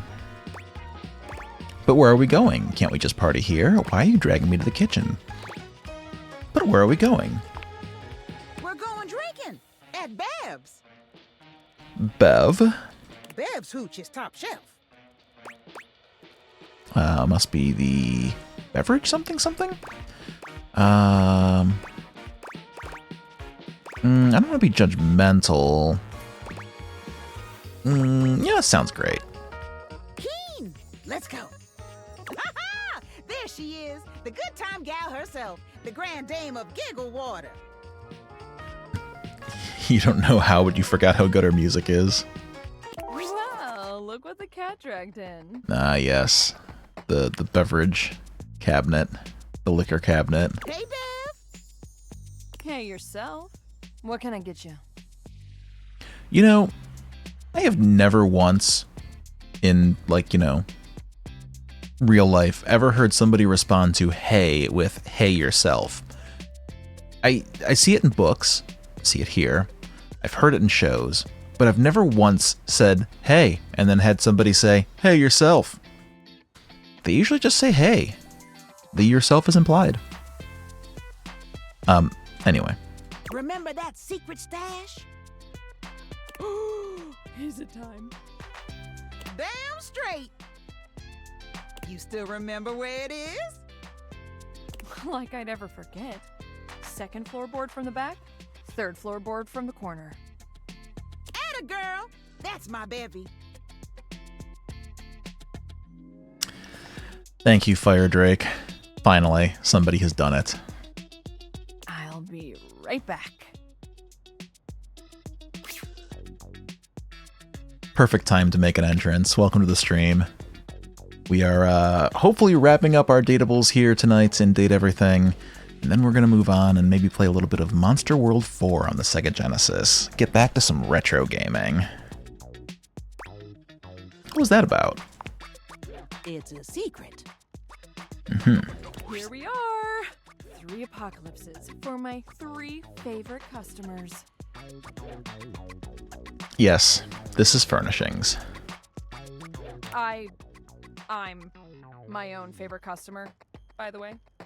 These are the furnishings, and I am dating them. Bottoms up. Oh, well, hello.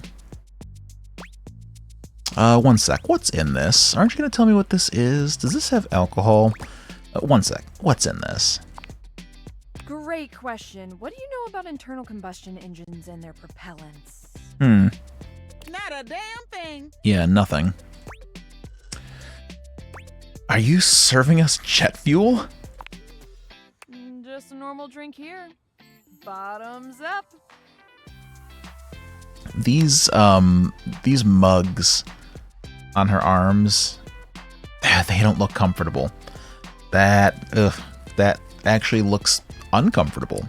I love the umbrella and the olive in her hair, though.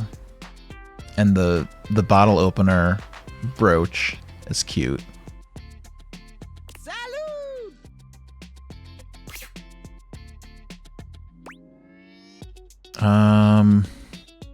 Take a small, cautious sip. I don't want to be rude.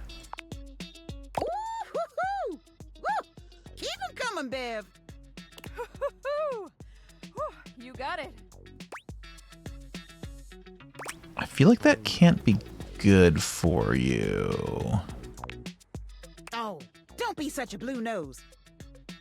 I'm here for a good time, not a long time. I hear that. Beverly sets another down in front of Rainey, who drains the entire thing in one go. I hear that, but I think you should probably slow down a little bit, Rainey. Oh, you holding up okay? That stuff is ancient. Shouldn't it be vinegar by now? It's real well preserved. The couple that owned this house in the 70s were real big on making their own wine. Sharin and Fareed Shahidi. Oh, haven't heard those names in a long time.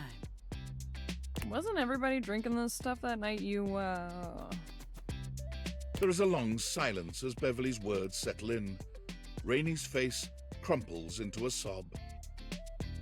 Oh no. Rainey,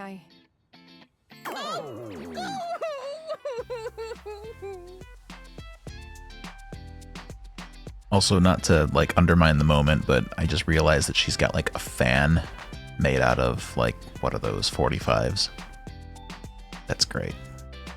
Rainey slams her arms down onto the bar, and her face follows shortly after. It does little to muffle her anguished wails.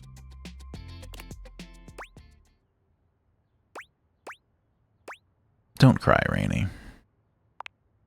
Your comforting words have no impact on the distraught record player. It's no secret our sweet Rainy hasn't really been herself for a good long time now. She puts on a brave face, but it's hard to know if people are pulling away from you or acting like you're some kind of weirdo. One minute everybody wants you at all of their parties, and the next people are acting like they don't know you. That hurts. Rainy finally quiets, though she doesn't lift her head. Everybody thinks I don't know what they say about me, or I don't see how they look at me. Just 'cause I act like everything's copacetic, they think they can say whatever they want. Rainy lifts her head to look at you, her pretty face streaked with tears. You're the only one who's been hanging out with me lately. You know I got a few screws loose, but you're still here. You really don't mind it?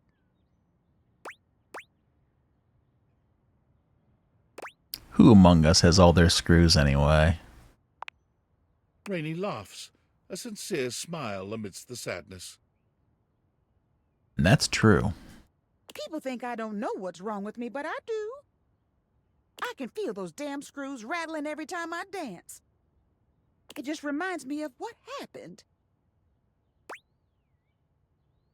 So why haven't you fixed it? If you know what's wrong, then why? You could have gotten help years ago.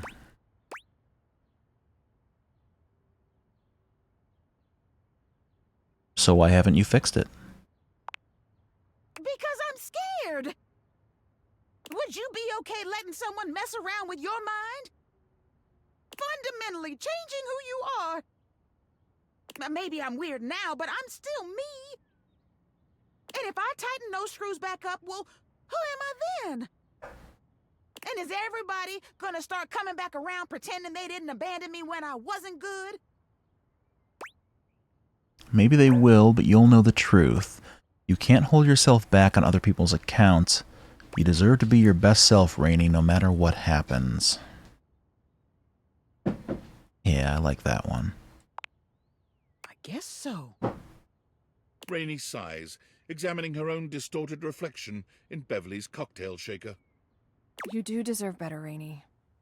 And besides, not everybody's left your side. I've been here, and I'll be here. Maybe you make some new friendships. Maybe you get to know yourself all over again. But you don't have to be alone anymore. You deserve to be okay. Someone comes sliding onto a stool next to the two of you, shooting you and Rainy a cheeky wink and a few finger guns as he does so. Hey, look who it is! Who the fuck? Tony! Dollface! What are you doing here? Oh, you know, just trying to mend my broken heart. Tony the Tool Man. You need help with that? Because I got this new staple gun. Works like a dream. No, I have not met Tony. Oh, no, it's just a figure of speech. Damn, I really like that staple gun. Oh, I actually could use your help, though. You are just in time. Old Tony's always just in time. What do you need, cutie? Do you have a screwdriver? Yeah, at least it's not Tim the Tool Man. It's Tony the Tool Man. Oh yeah, I got a couple of those. You want the flat-looking one or the pointy star-shaped one? The Phillips head, please. Who's Philip? What's wrong with his head? Wait, does Tony not know the difference between a flathead and a Phillips? The pointy star-shaped one? I mean, it's not really star-shaped. That's actually, there actually is a star bit, a star head. It's more of a plus, I guess a cross. Yeah. I was just testing you, but hey, you passed. I think I need to get to know Tony. I feel like there's something going on here. I knew that. And you don't tell nobody no different. I'll drop those off for you later. Thanks, Tony. Anything for you, dollface. And baby, bear me, would ya? You got it, boss. I'll see you two later then. And I'll bring that Philippe, that head from the Philip guy. Philip's head. Remember? The pointy star-shaped one. Yeah, the pointy star shape. I knew that. God, I can't believe I just did that. I'm proud of you. Are you scared? Well, of course. I think I should probably be alone for a little while. One more for the road, Bev. You got it. Thanks. Both of you. Okay. Well, we can go up and talk to Florence. And then it'll be nighttime. And that means we can, well, I mean, we could probably find Bobby Pin right now, but thematically, if they're hiding in darkness, then it would be good to do during the darkness. It's worse than I know. There's the Phillips head, the Japanese industrial standard, and the Posidrive. Interesting. I'm sorry, the mayor isn't in today. I mainly only know the tools that I need to fuck up my electronics even worse when they're already fucked up. I mean, to fix them, which I do every time. Oh, it's you. Miss Mayor had a message for you. Now you're just making up names. She told me to let you know that she found the person we're looking for and that she wanted you to meet her by the stairs. All generally cross-shaped, but all slightly different. Yeah, I've seen some cross-shaped bits that do look slightly different, and I've not really known what they're for, but I figure it's none of my business. Please, what's going on? She looked so upset and she wouldn't tell me a thing. It's not like her. She's worried about you. About me? Why? I haven't done something to upset her, have I? Not at all. She cares about you, you know. Huh? Oh, okay. Anyways, be sure to make your way to the stairs as soon as you can. Wouldn't want to keep her waiting. She cares about me?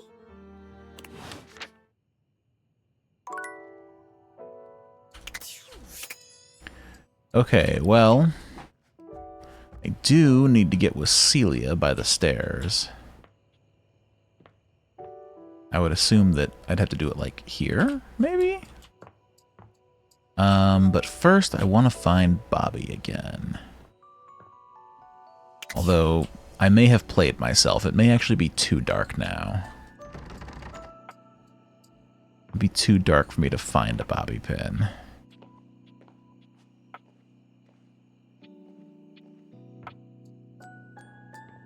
Let's see, that's where things are cleaned. This is my refrigerator. I know it's mine because it says Cool Kid. Might not be able to do it unless I want some help, so it's possible you're saying that I might not be able to see it.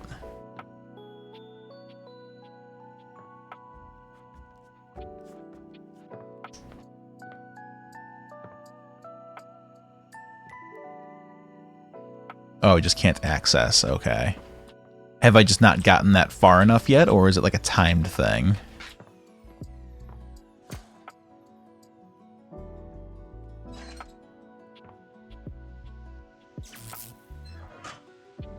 Didn't do a thing, okay.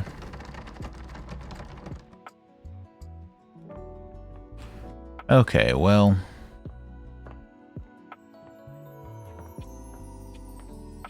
in that case...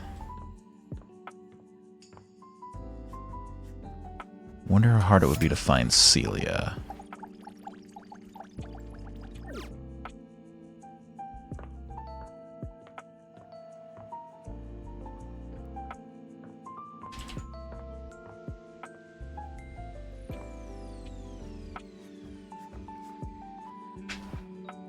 She said she'd be waiting for me by the stairs.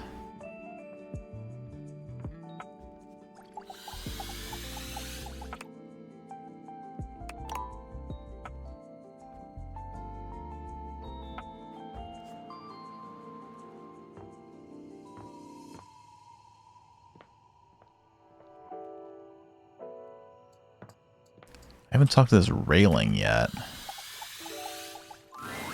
Celia's Okay. grand presence announces her So it before was she even that. speaks to you. She greets you with a regal nod. I'll take a nudge from you, Suha, because I'd like to do more of Bobby's story, and I'm not sure if I'd be able to find it on my own. I'm only planning on going for a couple more hours on Date Everything, so... Good. You're here. Let's get this done. Stella! Oh, hello, Miss Mayor. Ah, it is the staircase. I know you're a busy ceiling, but you're also... Let me check my notes here. Smart. What would you say if I told you that you could be the first ceiling ever to get in on the ground floor of an exciting new startup? Oh my god, it's you. It's you. Airway isn't a small startup, Stella. It's a big problem. Oh, you're familiar with our brand. I'm so terrible at the speech, so it's good to know you're already on board. Not quite. Stella, I'm concerned that you're being scammed, my dear. I am. You are being scammed? And you know that? I know that it's easy for this to be seen as a scam, but it's not. Okay. It's an opportunity. Of course.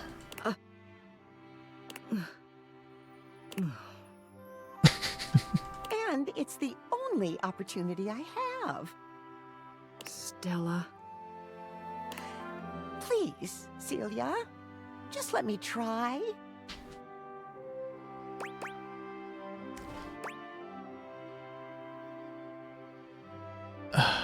Can't do the empathetic choice. Consider it, Celia. Give her a chance. Maybe she can make something of this.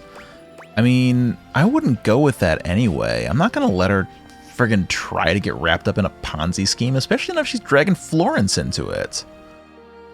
There's a dateable who helped you with this, and also an incredible conversation I ought to have with a certain Dorian. Okay. I'm afraid I agree. I understand this is important to you, but it's my responsibility to look after the whole, and Airway is a risk to that.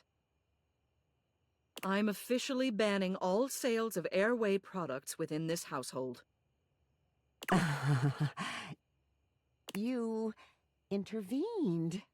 You ruined what I had going. Didn't you? I did. I never should have relied on anyone else. Should have gone it alone. Maybe. I suppose I'll never know. I'd like you both to leave. Stella. Leave! All right. I'm fine with that. Shows what you know. Fucking Ponzi scheme ass, pyramid scheme ass, resale triangle ass. Yeah, see, I'm smart. I'm smart. I'm 30 in smarts. Oh my god. Seriously? Seriously? Sorry. Been wanting to say that for like a while now. Oh, okay, yeah. See, Bobby had mentioned something that was vaguely Ponzi scheme-esque, but it didn't seem entirely like a Ponzi scheme because they were talking about, you know, using people's money to pay other people. It seemed much more like an insurance fraud kind of thing. I think it works out better that way anyway. Not too shabby.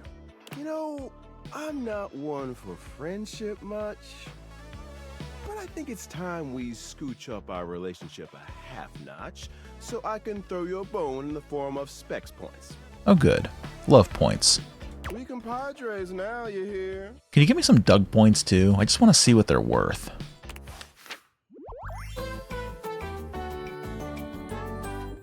Friends till the end. Right. Okay, well, I'm enchanting.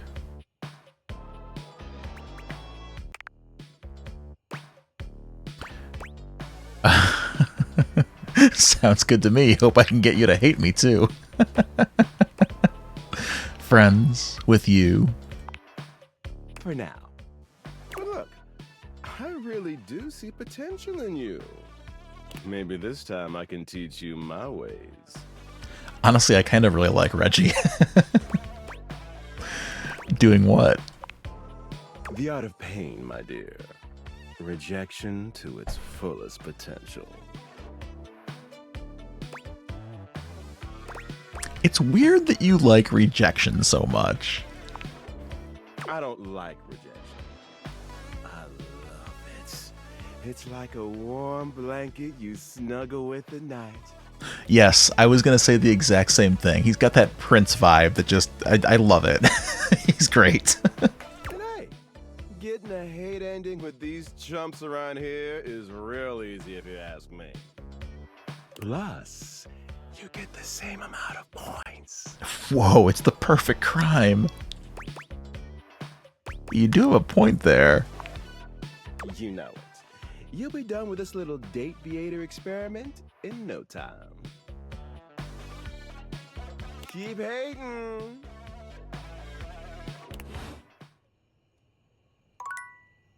Hell yeah. Okay. This was a well-spent day. I'm gonna go sleep with my wife. And by my wife, I mean Betty.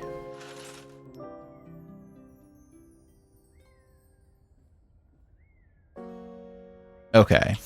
We've got some options opened up now. Let's try this locked door again. Well, look at that. You've made another friend. A true portal in arms, just like myself. Keep it up. It feels better and better the more you do. Trust me. Locked. Where can I find a key? I don't know. There was an old friend of mine who could always open me up, but he was put away sometime in the distant past. Put away where? I can feel his energy distantly. Perhaps directly below me. 2 floors down. Before I'm done for the day, I've got to have the conversation you've alluded to. 2 floors down. Is there a basement? No basement. Well, how am I supposed to get down there? Have you spoken with Trapdorian? I've said too much. Oh, Trapdorian, huh? Well.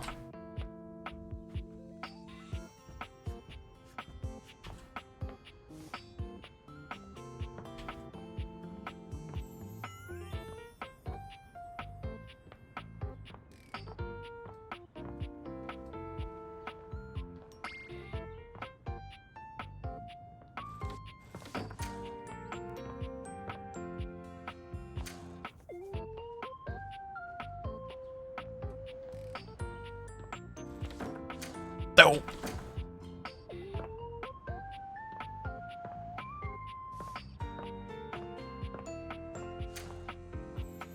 Ah. Oh, hey. I found some boxes that I missed. These succinct descriptions of these items could be thought of as boxer briefs. It is my duty to inform you that you are wasting your time. No judgment, only the truth. I saw a thread somewhere that if you examine too many boxes, you get laryngitis and die from it. Papers engulfed by cardboard, such as the office food chain. So many of these boxes look the same. One might call it a boxing match. These books are unfortunately too high to be read, must be unimportant. A rug. Years of use have changed its color from red to everything. Well, hello there. The hot water heater heats water until the water it's heating is hot enough to not need to be heated any further than it's already been heated. That is what it does.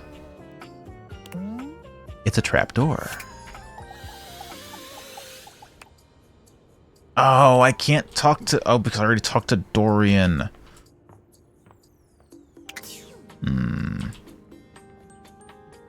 Okay. This is fine. Let's hit up Rainy again.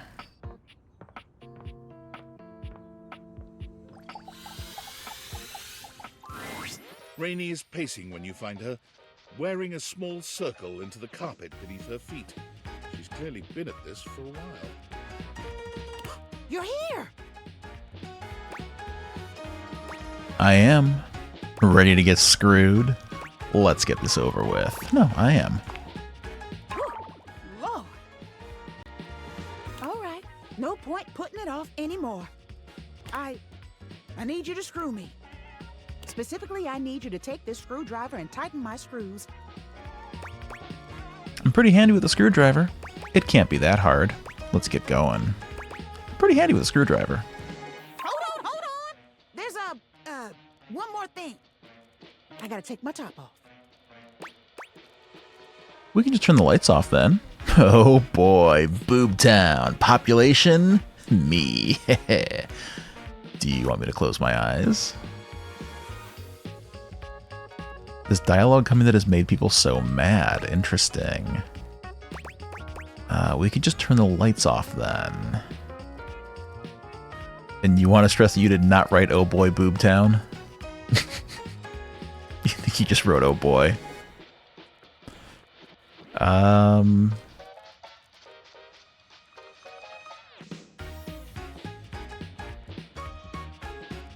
Which part are you alluding to, Suha?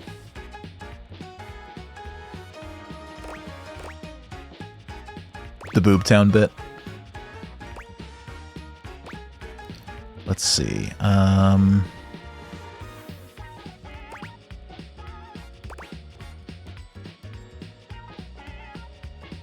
Interesting. I mean, it is kind of gross. If I close my eyes, I'm not going to be able to screw her back together again, because I'm not going to be able to see.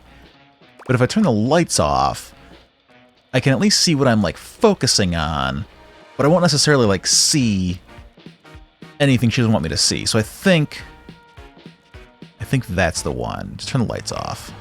But you gotta see what you're doing. Just be cool, all right? It'll be fine. Just fine. Sounds easy enough, righty-tighty. As a cool person who's seen so many boobs, I'm totally fine with this. I'm so lost. Where does the metaphor begin? Where does it end? Yeah, righty-tighty. Rainy removes her top, turning to face you with a determined gaze. She's clearly afraid, but there's no hesitation in her eyes. Let's do this. Oh, wow. Loosen her screws further, tighten each screw one by one, go as fast as you can. No, tighten each screw one by one. Carefully, lovingly, to repair her, to make her happy again. You tighten Rainy's screws one by one, taking great pains to ensure the job is done correctly. By the time you're done, Rainy sighs pleasantly. She's somehow managed to produce and light a cigarette in the short time you've been working on her. She takes a deep drag of it and sighs. Hot dog! You know how to screw a girl good. I haven't felt this well in years. I'm kind of a screw master. It was good for me, too. Happy to help. I'm happy you helped, too. Rainy dresses herself, her movements languid and smooth. I haven't felt this good in a long time. And you know, I ain't been this close to nobody since my little spill. I forgot what it's like to have someone in your intimate space. I really missed it, to be honest. I know just how you feel. I find it hard to believe anyone would leave you alone. It must have been really hard for you. I know just how you feel. Yeah? don't get it. You got all your screws. And nobody to give them to. And you're awful good looking. I don't know about that. Now I think you're full of shit. Maybe. Human dating is more complicated than I can imagine. For years, every time I entered the room, the conversation stopped. You could practically hear the record scratch. Makes you feel all kinds of strange, like you're invisible and the only one anyone can see. I mean, what could I do but be loud and proud in the face of all that? I guess I just got so used to sticking up for myself, I just don't know what I'm gonna do now. How do I look all those guys in the eye knowing they looked at me different? I'd be honest with them about how they hurt you. I say fuck them. Real easy, like this. I'd be honest with them. Why should I have to be honest? Shouldn't they just know? Rainey takes another deep drag of her cigarette, blowing the smoke away from you. Ooh, I am a changed record player after that. Look, this has been fun and all, but I'm gonna need a little time to myself. Scram, won't you? You got it.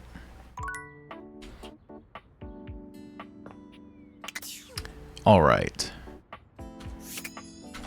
Let's see here. Let's go through my data decks again. Need to talk with Florence again. Celia, probably along with Florence.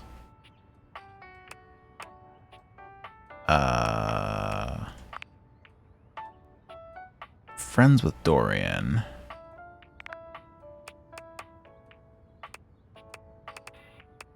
Timothy, we have love. Tina, oh Tina. In love with the friar, friends with Bathsheba. Maggie don't know much about. Rainey still working through her. Benoit in love. Gotta find Bobby Pin.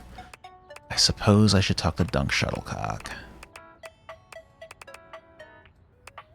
Oh yeah, that's right. Me and Doug are friends. Okay, cool. I'm not gonna bother with him anymore.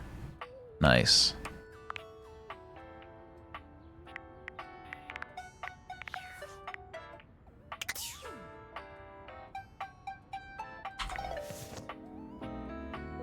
Okay, where are those tools?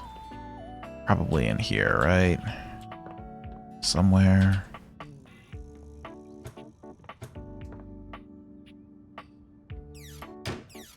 Maybe not.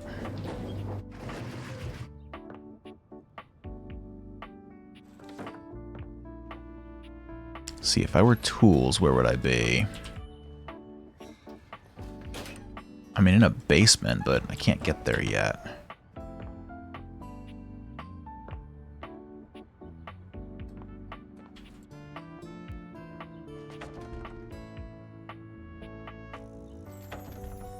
Can't open that.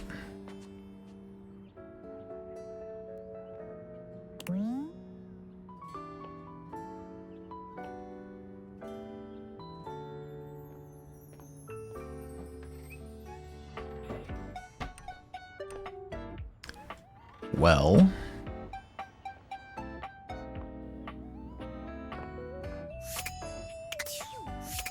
who should I go talk to next? Ah, yes, Florence. That's right.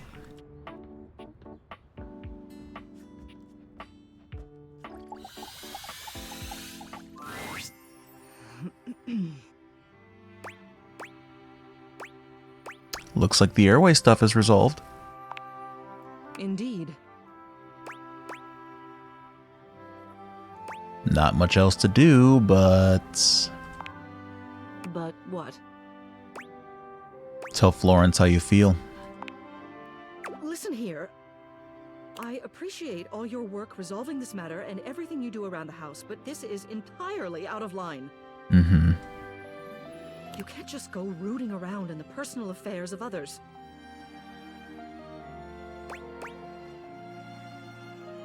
But you do like her. My personal feelings towards Florence are none of your business. Or anyone else's, for that matter. I don't see why I should have to explain myself to you. You spent days organizing this entire investigation just because you were worried about her. You're so concerned with everyone in the house's happiness. Don't you think it's time you pursued your own?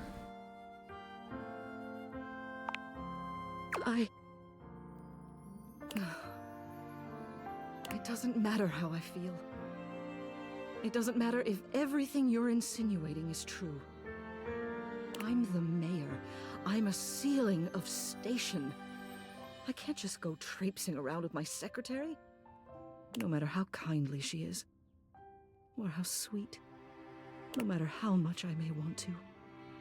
Florence enters, barely able to look Celia in the eye. Celia? Florence! Dearest, how long have you been standing there?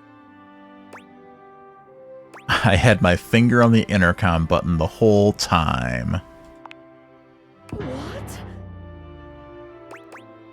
Sorry, I had to go over your head on this one. You can't go over my head. I'm the ceiling. This house has 2 floors. Quiet. Miss Mayor. Celia. Is it true?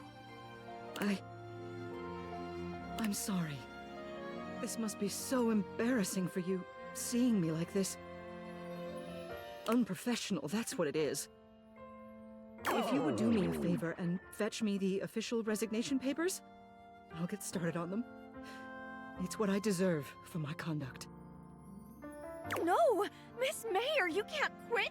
You're wonderful! Wonderful! All this running around you've been doing for the last few days, I had no idea it was for me. I must cause you no end of trouble. No.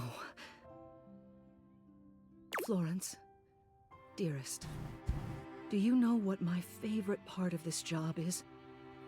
Every day, when I look down at all of the objects in this house, I feel so lucky.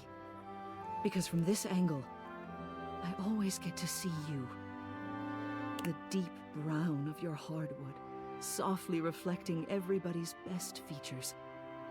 Your gentle carpet, alleviating the tension and hiding all those little crumbs. You're a dear, Florence. My dearest. Everyone thinks I'm the one in charge, but the truth is, you're the foundation of this house. I wouldn't be anything without you.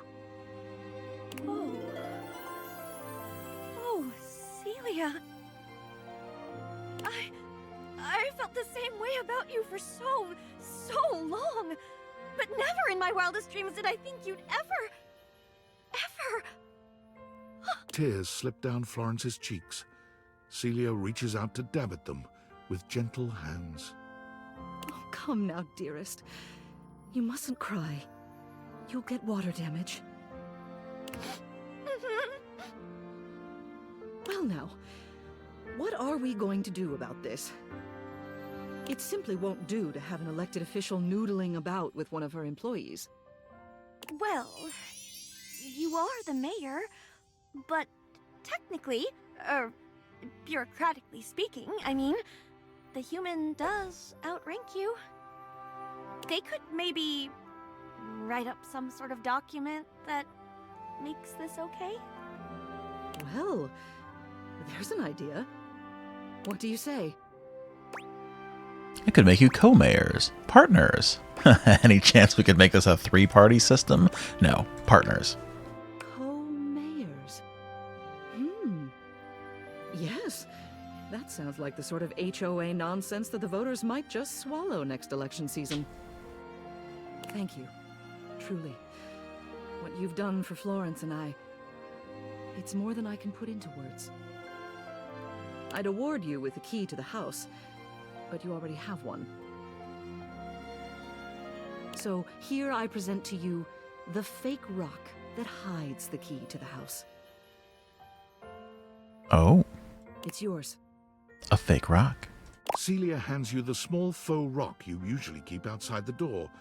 You're not sure how she got her hands on it, but you're not about to ruin the moment by asking. You'll always be welcome here. Feel free to stop by the office anytime. Kind of want that key for my own house. They need to make that merch.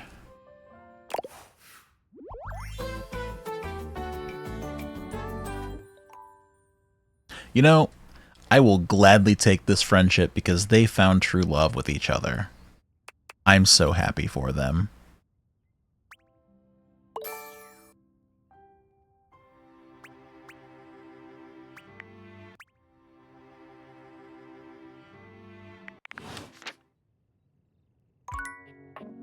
Okay, well, we still have a little bit of time left. Can't do anything with Trapdorian. Could talk to Dunk.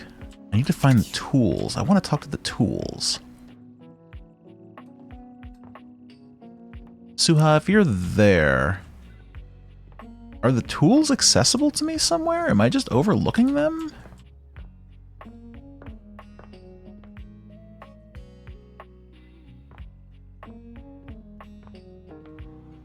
It's a house key. Yes, indeed. Upstairs, upstairs. Ah. The handsome construction worker currently invading your space makes you feel as though you've accidentally wandered into an active building site. He holds up his hands to stop you from going any further, glaring at you as he looks you up and down. Whoa, whoa! Where do you think you're going? This is my house. Closet? To my next lover. This is my house. I can't let you in here without the proper PPE.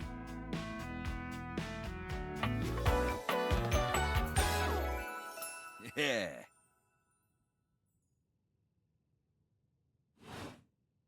Tony puts his fingers to his mouth and whistles.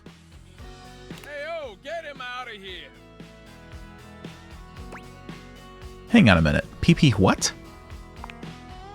Your hard hat, your boots, your high-vis vest. Come on, this is a job site.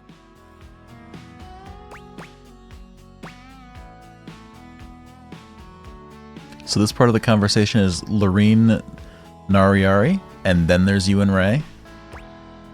Except it's the breaker box closet. Don't even get me started. Not when Johnny Wannabe next door has got a whole garage to himself. I mean, I'm talking wall-to-wall pegboard, 6 kinds of saws. Oh, and he's got this 12-inch auger. Man, those things go deep. Someone's hot and bothered. That lucky bastard. An auger. That's like a root vegetable, right? Someone's hot and bothered. No, that lucky bastard. Man, you're telling me 1%ers, right? Look, all I'm saying is I want a little more space, too. You know, for entertaining. Host a lot of cocktail parties? I'm a popular tool. It's always, hi, Tony this, thanks, Tony that, or Tone, my ass is leaking. Please don't tell me who's... Jean-Lou. Uh-huh. Incontinence. You didn't hear from me, though. HIPAA. It's not how HIPAA works. I was just gonna say the same thing. Anyways, objects need somewhere bigger than this to come see me for what ails them. And, sometimes old Tom might also want to have special company over. This guy is like a character from like an 80s or 90s sitcom. You know what I'm talking about, huh? Tony nods, grinning smugly at you. Like, this is the guy who shows up a couple times per season in Cheers to, like, fix the appliances, and, like, you know, Sam sets him up with some girl or something, or Carla falls for him. I have no idea what you're talking about, actually. Special company makes me break out in hives. Sass 20? Hell yes, I do. You know what? I'm gonna use this sass. I don't know if I'd normally respond this way, but I'm gonna use this sass. Actually, I would respond this way. This is perfect. Sass 20. Hell yes, I do. You know what I'm talking about. Oh, I know what you're talking about. You know what I'm talking Oh, I know what you're talking about. Tony Danza? Yeah, this guy would be Tony Danza. You know it, buddy. Ah, woo! You know what I'm talking about. Oh, I know what you're talking about. Oh, you know it, you know it, you know it. You know what I'm talking about. I know what you're talking about. All day, baby, all day. You know what I'm talking about? Woo! I know what you're talking about. Tony nods at you. You nod at him. And you nod at each other, both entirely pleased that you each know what the other is talking about. Oh God, yeah. I remember you telling me that there was some kind of a joke that you tried to get him to cut. No, this was perfect. I love this. This is so good. So you get it. I need more space. Space for all sorts of things I may or may not be insinuating. And if you are insinuating, Tone, I know what you're insinuating.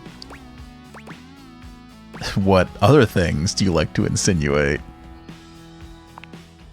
Relax, Tiger. It's Tony time. I got a pitch for you. A drawbridge. Okay. Like from ye olden times? Think about it. I'm thinking. Your lover pulls up for a date, and the drawbridge lowers to let him in. Oh, Tony, that's so sick! Pretty freaking impressive, huh? That is impressive. You're damn straight. Is how I would build it using my tools. No curves in this drawbridge. Oh, so straight, yo. Flat-looking screwdriver, the pointy star-shaped one, a hammer, and that spearmint gum you've had in here since April. I'm gonna get to it. I'm gonna chew it. Next time I use my tools.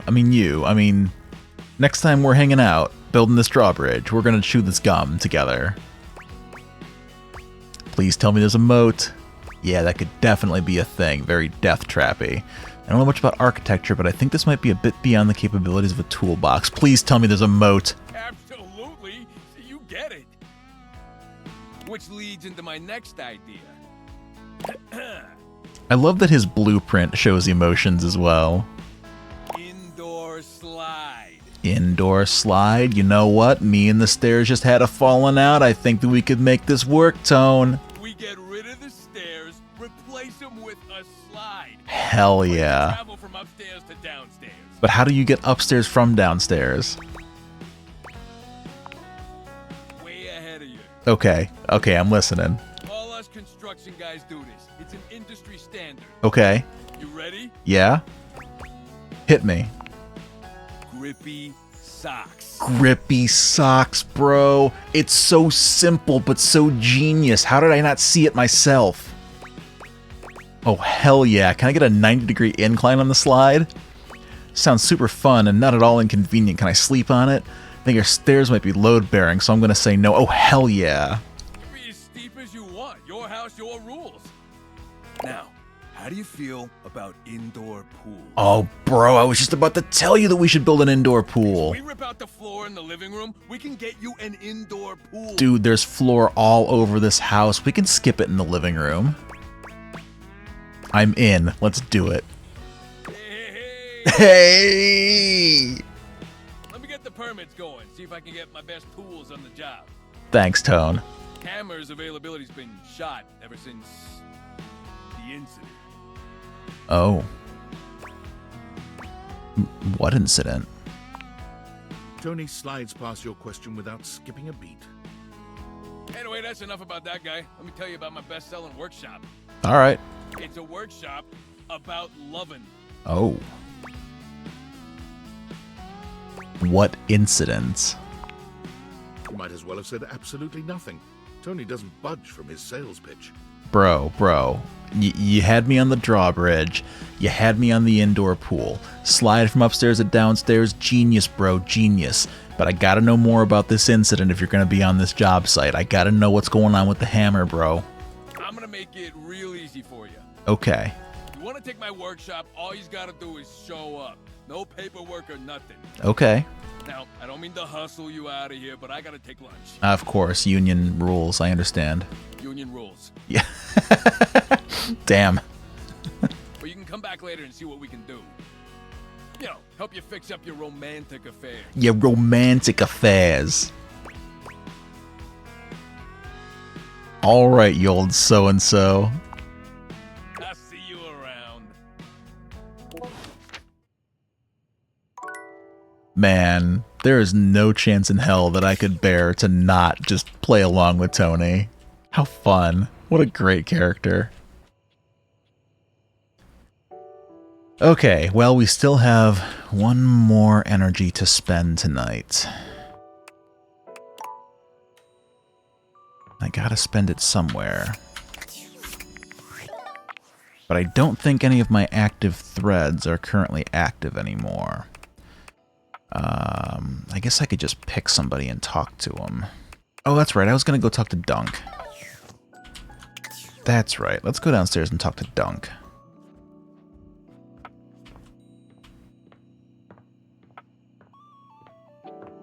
No, he was upstairs. What am I thinking?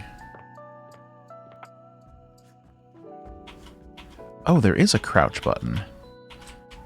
It's shift. I think he was the weights, right? You find Yeah. Dunk stretching idly by the weights. When he sees you, his handsome face breaks into a cheerful grin. He's so excited he can't seem to contain his energy, bouncing back and forth on the balls of his feet like an overexcited puppy. You made it! Oh man, I'm so excited. It's been so long since I got to work out with somebody else. And a newbie, too. There's nothing like a good lift with someone who's just starting out. I'm very uncomfortable by this. This is like one of my least favorite things to think about. Everything is so new, no bad habits to break, less competitive talk. The last thing I want to do is be in a gym, and the lastest thing I want to do is be in a gym with somebody else. It's just gonna be you, me, and the weights. Good vibes and a great lift. A shadow falls over the two of you. A massive, blonde, and bearded figure looms over you. Oh. He's larger than Dunk somehow. Just as muscled, but spread over a much taller frame. But more than that... Oh, damn. Where Dunk is cheerful and inviting, this man's gaze is cold and intimidating. There's something positively Viking-like about him. Do not infect them with your weakness, Duncan. I keep telling you it's not weakness, bro. And Duncan was my dad, man. Call me Dunk. Nonsense! Exercise is violence! Now see, this guy I understand. It is driving the weakness out of your body by force! And I will call you by your name! Duncan Full Nelson Fart Leg Love Shuttlecock the Third! Oh, come on, Chris. You're really bringing the mood down. Christoph glares at Dunk, then turns his exacting gaze on you. You! Tell him what you need. What I need? Why are you even talking to us right now, or why do you care so much? What I need? Yes! You need to have the weakness beaten out of your soft body.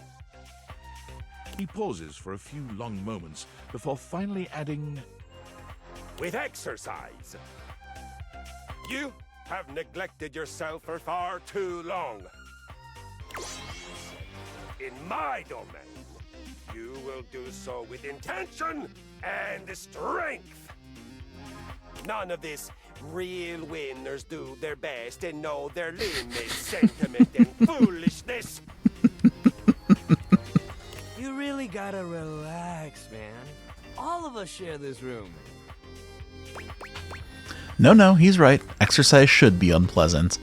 Go conquer a village or whatever it is you guys like you do for fun. Are you done yet? I'd really like to work out now. No, he's right. Exercise should be unpleasant. No. It's supposed to be nice. Yes, unpleasant, miserable. There is no gain without suffering. You know, I think that if I had a Chris beating the shit out of me to improve my body, I'd probably still hate it. But I think I'd like it more than the bro, personally. I mean, it's not going to matter either way because I'm never going to a gym, but, you know.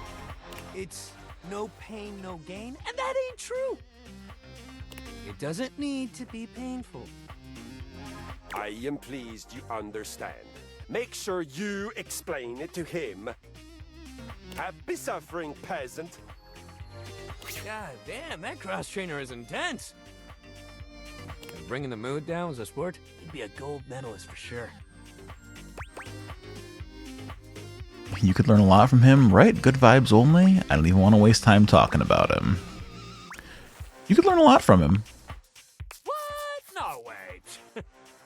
I'm always open to learning, but all the guy knows is violence. And I've tried talking him out of it so many times. I don't like giving up on people, but he's just kind of like that. Maybe he'll snap out of it one of these days. But not today. Anyway, today's activity is weights. He gestures to the weights you've long since abandoned. They're still in decent condition, if a little dusty in places. Nothing like a good lift. You can work your whole body out. Anybody can get a good burn going with weights, even if you're only lifting a couple pounds to start. It's a great place to start your fitness journey. There ain't no rules, no competition. All you need is yourself and a good attitude. So, ready to get started? Dunk is so cheerful and confident, it's probably more work than it's worth to turn him down. You could, but do you really want to hurt his feelings? No, I don't. Alright, let's do this. Let's do this! You lift weights for a while under Dunk's supervision. He ensures your form is always correct, and that you're not lifting more than you can handle. He never pushes you too much.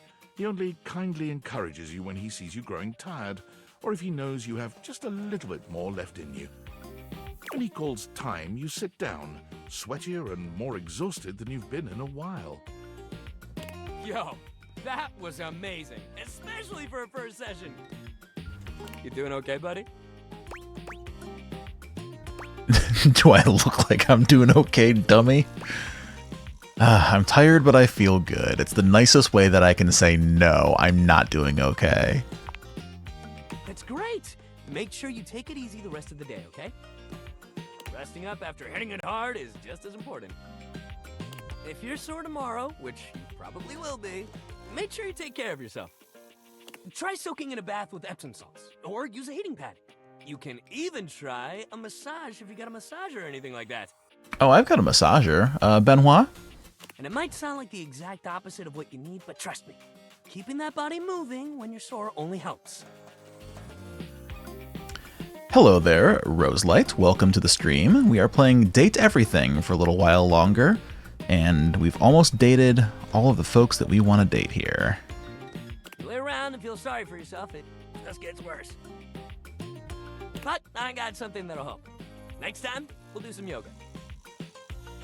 I mean, it'll make you sore too at first, but it'll help you with the rest of the stuff we do.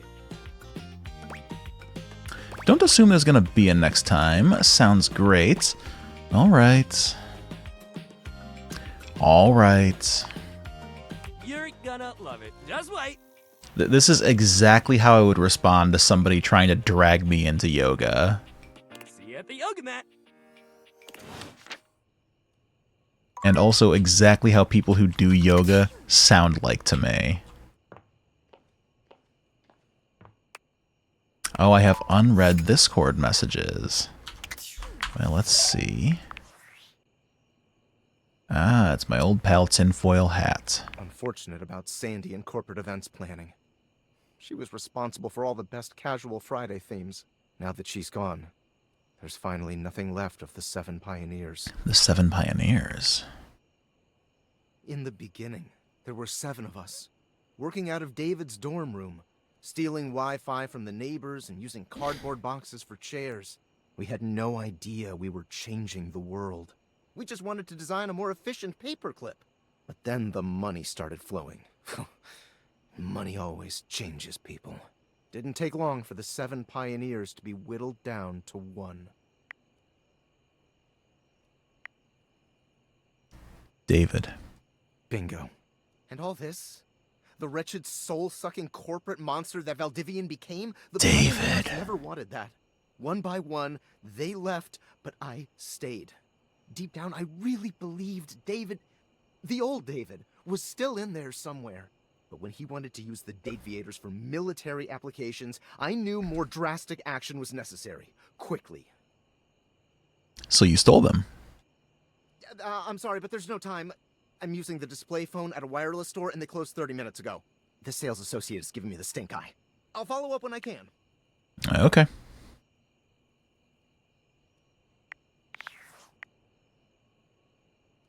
Started playing recently. It's been fun so far. Yeah, I'm really enjoying it so far.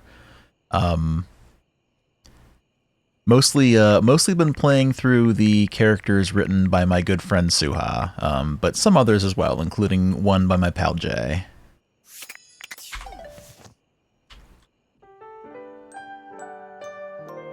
And now we sleep for the night.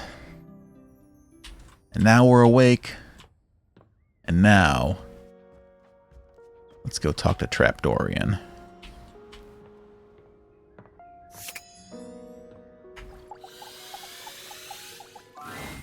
You've made some good friends in here.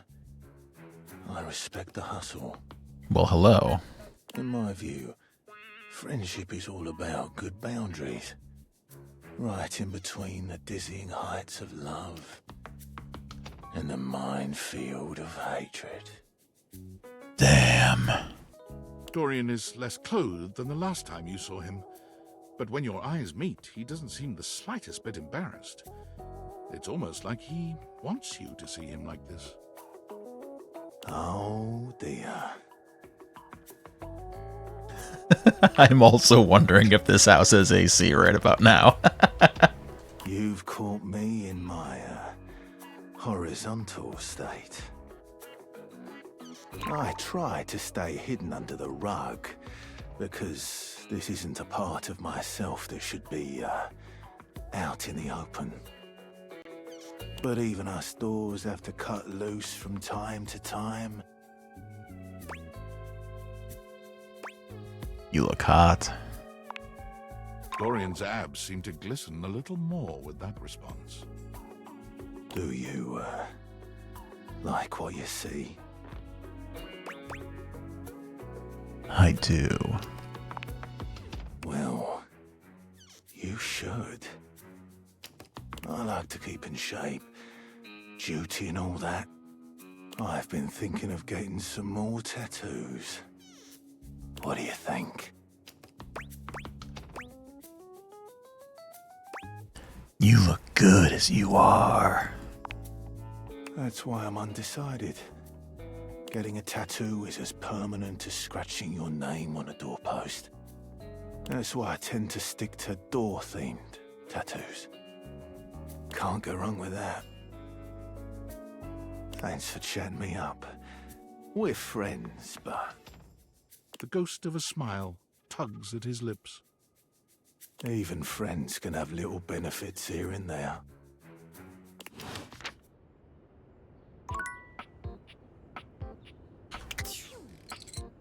Okay, but can I open the trapdoor? I just want to go to the basement. I just want to go downstairs. Oh! Oh, I can! Oh! Okay.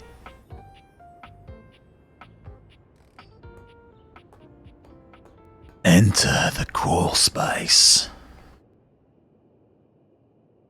Well, well, well.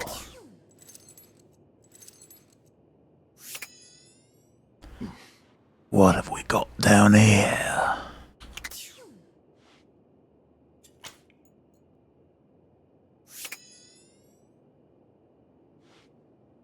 What is this? Like a water bottle? Well, this is a key. You're not sure what you expected to find in the crawl space, but it certainly wasn't this well-dressed, regal figure. He seems quite stunned by your arrival, but the moment you liberate him from his underground prison, he comes alive with joy and gratitude. Ah, fresh air. It has been far too long. Thank you. Thanks for the follow, Roselight. Good to have you. Ah, you're welcome. I have been trapped within that accursed crawl space for so long that well, I don't even know how long it was. Time lost all meaning under there. But never mind that now. I am Keith, and I owe you a real debt of gratitude, eh? This is Keith, the key.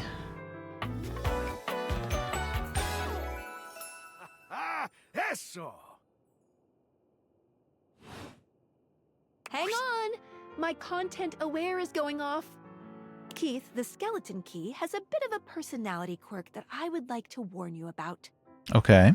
But I also don't want to ruin the surprise. So I'll ask you, would you like to have the dramatic effect? Or would you rather know from the start?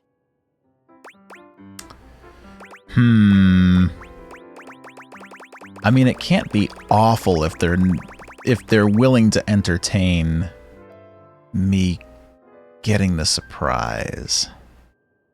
Like, it can't be really, truly terrible, right?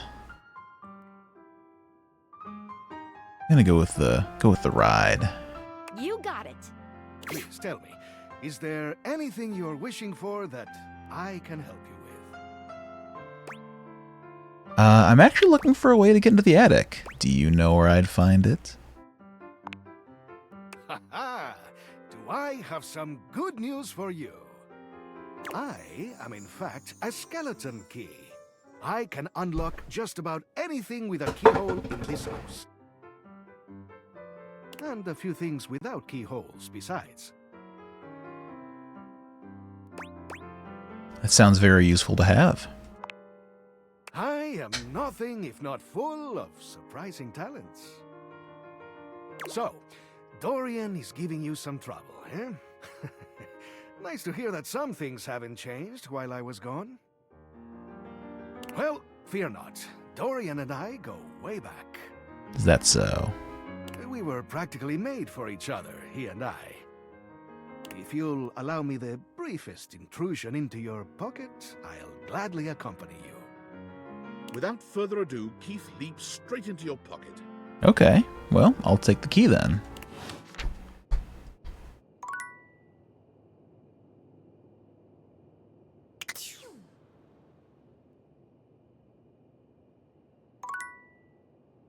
Okay. Well, there's a couple more things down here, but I don't really want to get into that just yet. The key was the important thing to me, because I want to go to the attic. Because so many weeks ago, when we started this game, I was on a quest to look at every box in the game, and I'm convinced there are more boxes in the attic. I have almost attained my goal.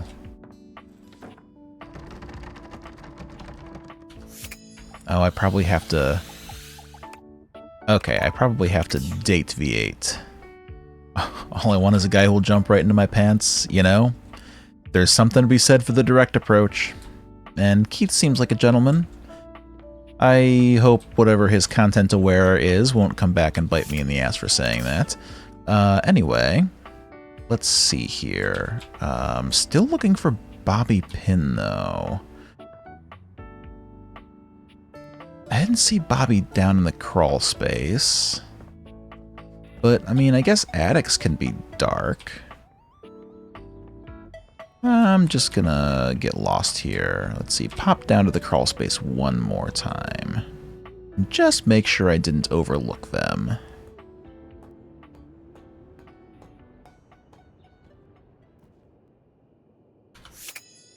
Let's see. I don't see anything else on the ground.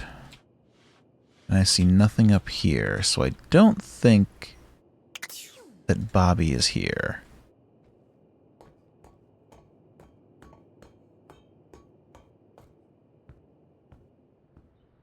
Okay. Well, let's carry on. Let's see who else. I keep forgetting who I'm working with here. Finished all of their stories. Finished Timothy.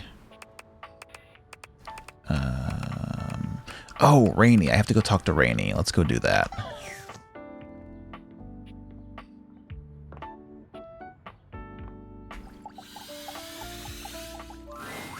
You hear Rainy's music before you see her.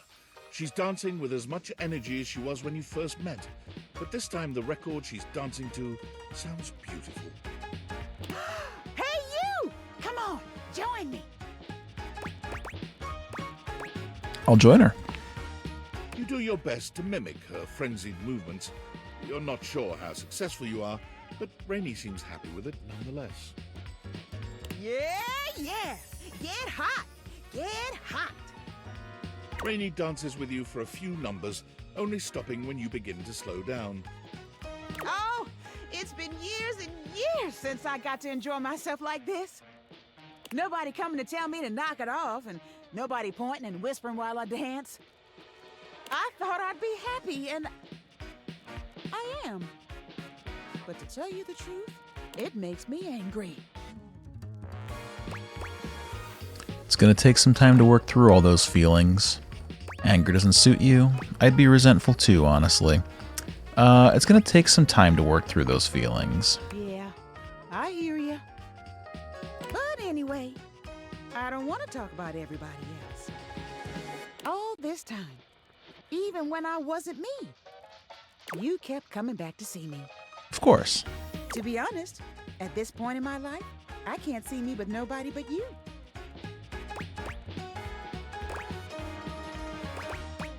What about Tony? What are you saying, Rainy?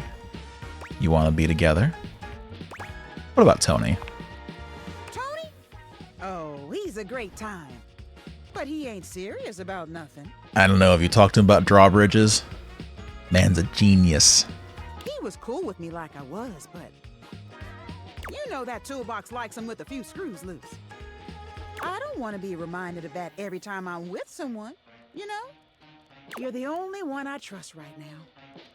You saw me at my worst, but you still saw me, you know? And listen, it ain't the only reason, but ain't nobody ever screwed me like you, honey. So what do you think?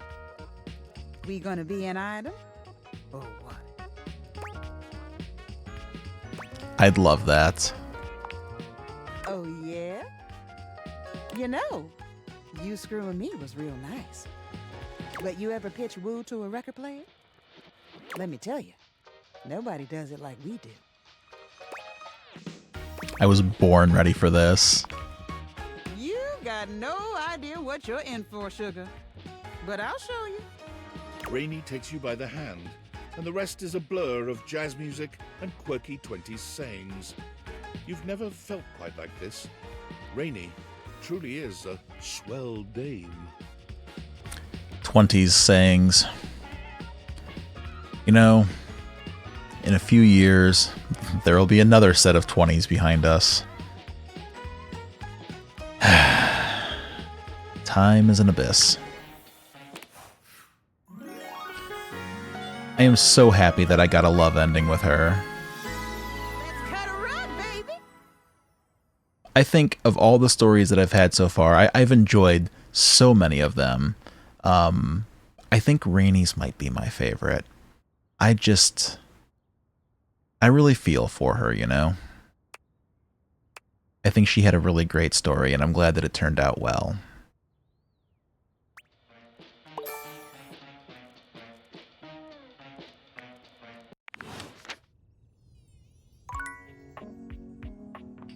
Anyway, speaking of Tony the Tool Man,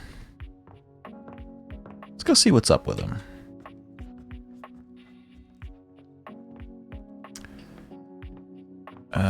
He is beside the attic door,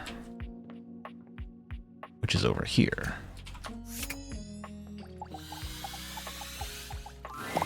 All right, you ready for your first workshop? Tony's plans for love, Yowza edition. I'm ready.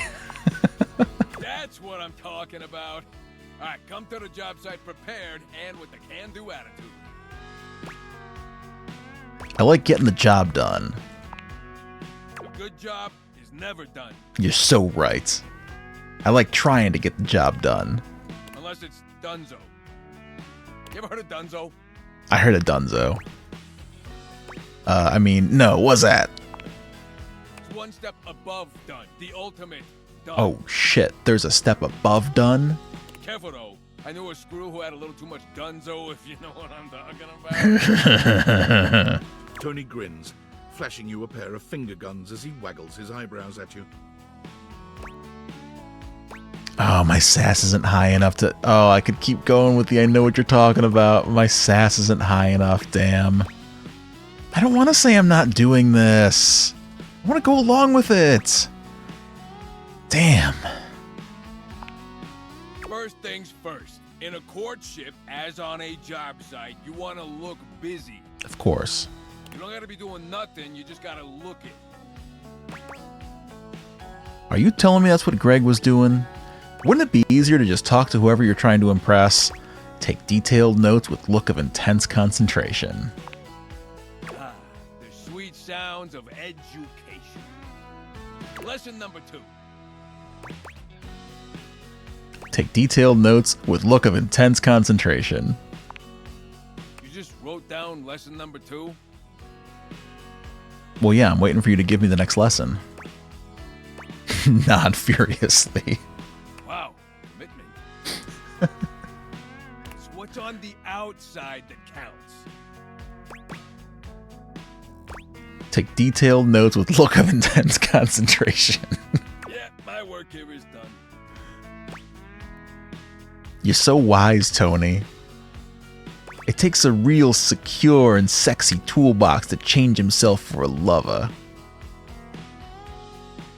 You're so wise, Tony. I know, right? Still, never hurts to hear it again. You're a real star pupil, you know that? Alright, that's enough wisdom for today. Gotta give you time to digest all that good advice. Hope you were taking notes. Next time you're getting tested. Tested, but I'm clean, I swear. Hope it's a practical exam. I'm gonna make you proud, Tone. Good. You better knock my bolts off next time I see you. I will. There's the lunch bell. Gotta run. Remember what I told you. Test next time. You got it, Tones.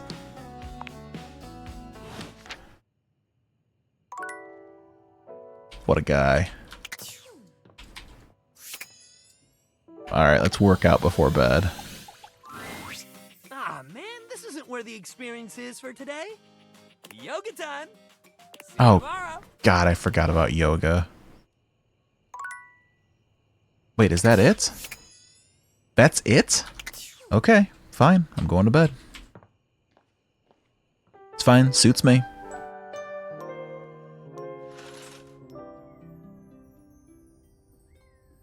Okay.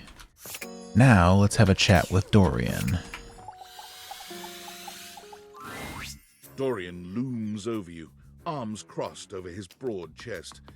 He seems almost smug about blocking your way today. Hello, mate. Let me give you a tip. When you see me with my arms crossed like this, it means you're not getting through. What might it take to uncross them, I wonder? Keith? Is it really you? Hello, old friend. It is me, all right. Where on earth have you been? I've been tucked away with my thoughts, you might say. I never knew why you left. I am so sorry I never said goodbye. I never had the chance. Well, I've missed you. I've missed you too, dearest Dorian. And I am back to stay. Now, come here and give me a hug, won't you? I could never resist you. Dorian and Keith curl their arms around each other, fitting together as perfectly as, well, a key and a lock. And just like that, door is open.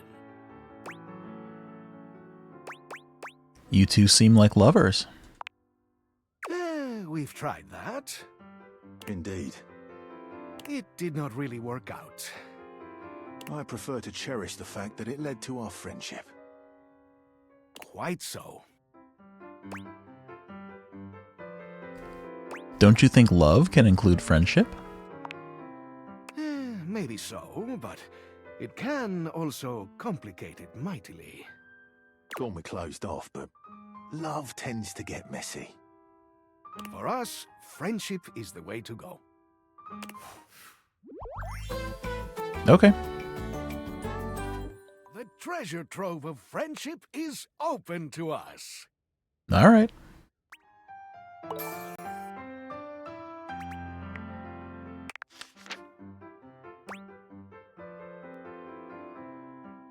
Let's see what's in store in the attic. Well, Keith, crack 'em on open. I hope someday I can open you up like that, Dorian. Maybe you can.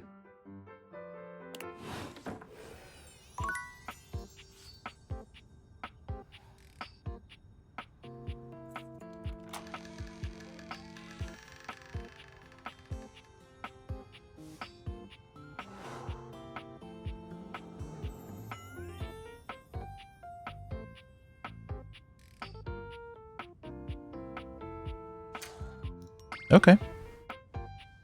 So Keith is over there now.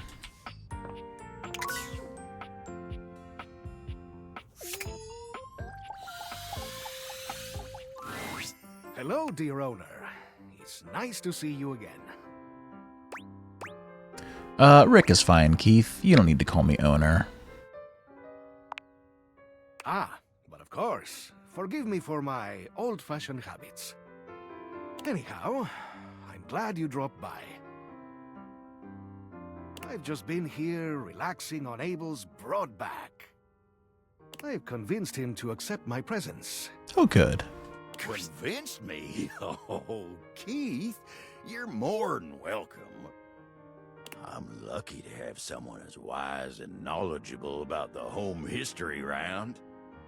You're too kind, Abel. He's wonderful, isn't he? I confess, it's been marvelous just to be out from under that rug. Now that I'm here, I'd love for us to get to know one another. For my part, I am, as they say, an open book. Is there anything I can tell you about myself? So how long were you under there, really? I have asked myself the same question time and time again.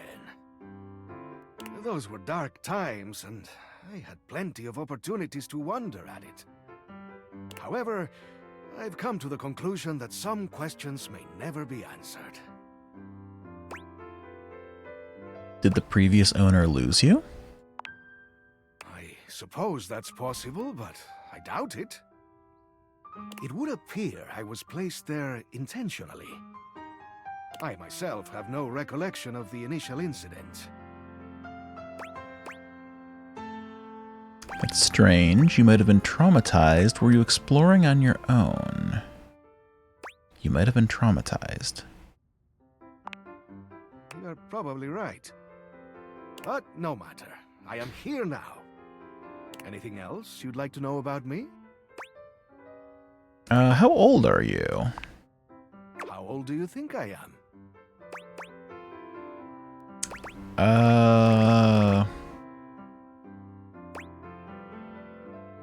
Well, I guess how old is the house? I mean, I guess if I say you're 119, that's a very specific answer. Maybe the house is 119 years old? And that's when the key would have been forged. I feel like I should know this. Let's go with it. Precisely. I've seen a lot, but I feel as young as I ever did.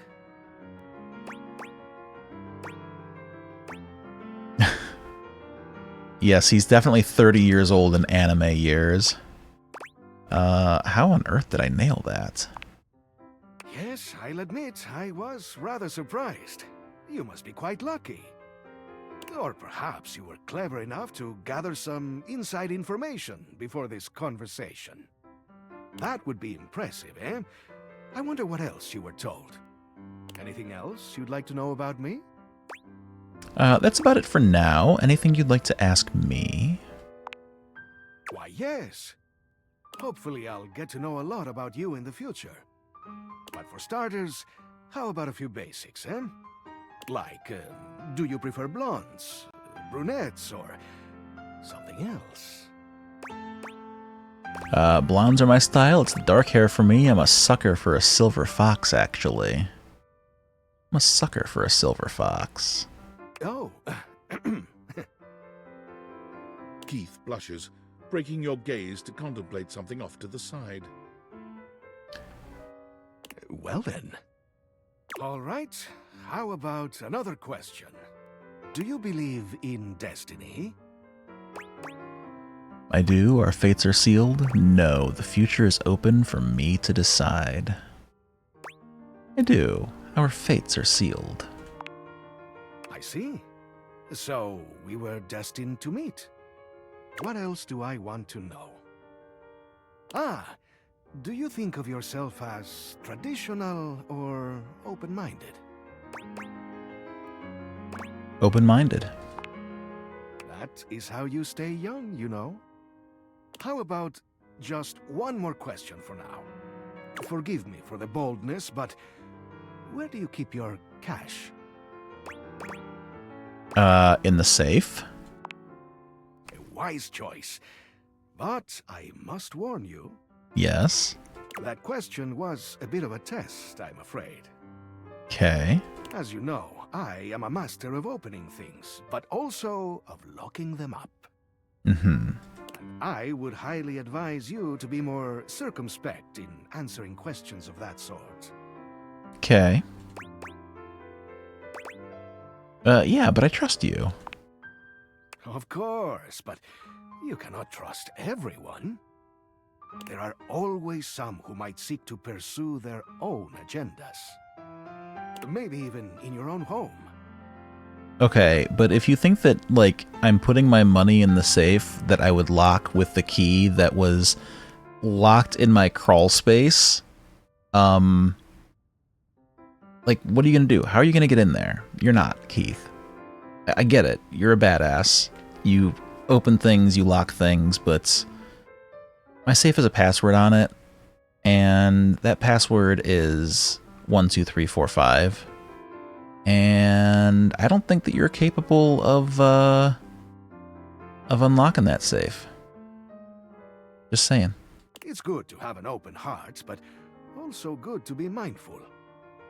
Now, I must say that with age comes a need to manage energy more efficiently. And I am feeling a bit tired. I'll need to rest. Of course. I'm still young and I feel exhausted. No, of course. Anyhow, I hope you'll come and see me soon. There is much that I can tell you.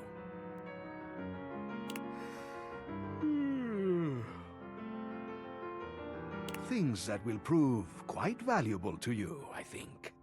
Yes, remember to visit the yoga mat, of course.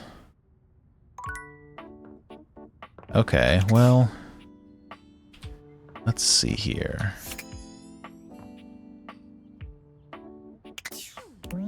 Classic board games, which you'll come crawling back the next time. Power's out. Joke's on you, I play board games all the damn time. Okay, seriously, there are 2 more to go after this one. Living Life on Card Mode. Achievement unboxed. I did it. I examined all the boxes. Hell yeah. Your keepsakes for which you keep for the sake of it. You pull from this box of holiday decorations less and less each year.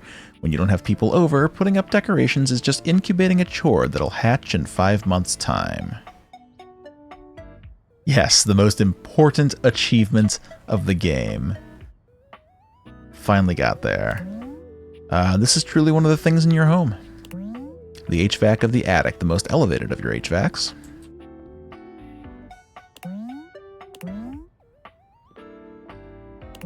An empty frame. Studies show that most paintings begin this way.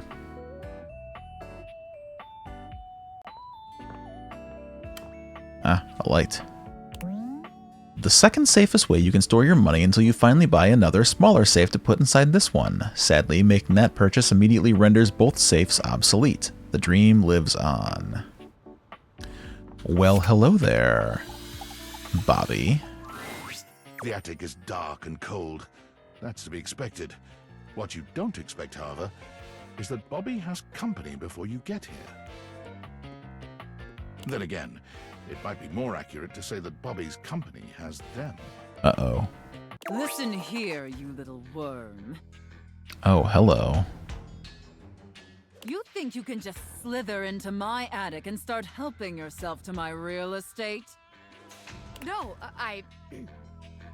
No, mistress. No, mistress. No, you spineless, pathetic little pin. Nothing happens in this attic without my say-so. You understand? You will not be playing pretend gangster in here without my express permission, you sniveling, lowly little maggot. The safe casts her steely gaze towards you, and you could swear the room has gotten 10 degrees colder. Okay, and Keith thinks that he can handle my safe? Another uninvited guest. Why don't you go explain to them that you will not be conducting your business here? Yes, ma'am. Yes, sorry, Mommy. Sorry, safe Mommy. Good, Pin. Don't disturb me again, or I'll have to punish the both of you. And it won't be the fun sort of punishment. In the middle distance, a confused sound comes from a new, moneyed object. Oh, is that my wallet? What now? Nobody you need to worry about, my angel of accounting.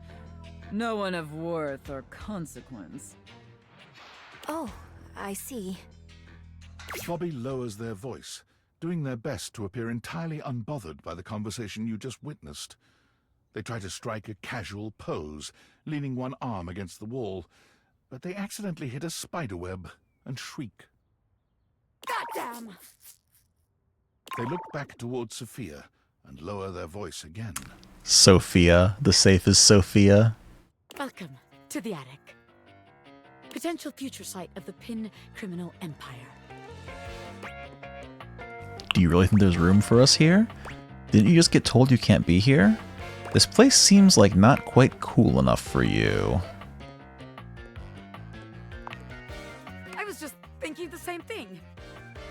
I mean, it's cold, yeah, and it's dark and scary, which is, like, great for striking fear in the hearts of enemies. But Bobby Pin runs a warm and welcoming criminal empire. I don't know if this place is really great for the vibes I was hoping to cultivate. But just to be sure, let's see how this scam strikes you. Yeah, lay it on me. Let's hear it. I call this one Scared Broke. Okay. So check it out. You bring our potential suckers up here to the attic. Okay, I'm with you. They think they're gonna have a meeting with me, the big boss. We keep them waiting a while, a good 20 minutes or something, and you keep reassuring them I'm coming. Okay. I sneak up on them, scare the shit out of them. Yeah. They drop all their money and valuables, as one does when scared shitless. Naturally. We pick it all up and get rich. Repeat, repeat, repeat. What if they don't actually have any money or valuables? I think there's already too many people up here to maintain the kind of scary environment you'll need. How many times are you going to try a variation on this same bad idea? There's already too many people up here to maintain the environment. God, yeah, you're right. It was a great idea, but all these wise guys up here crowding my shit and ruining the vibes. Yes, it's not my fault, but it won't work, will it? Bobby looks around the room, as though desperately trying to source some inspiration from somewhere. They fold their arms over their body, trying to keep warm while still trying to look effortlessly cool. The result is less than convincing. Well, look, maybe this time you come up with a scheme for us. Huh, recruit? I'd love to, but not here. We should just rob the safe.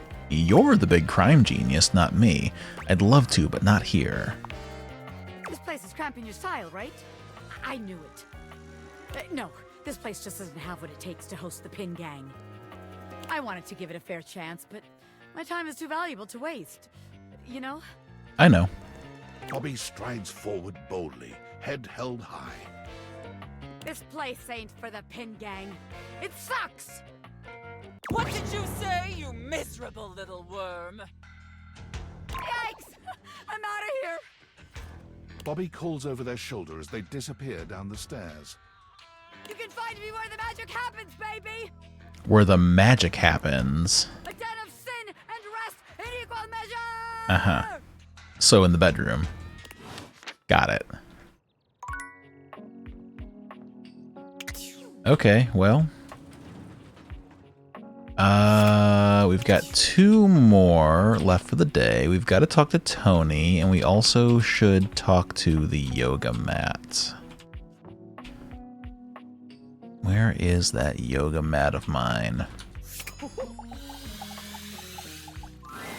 Dunk is in the middle of a downward dog pose, showing off surprising flexibility for someone with a physique as rugged as his.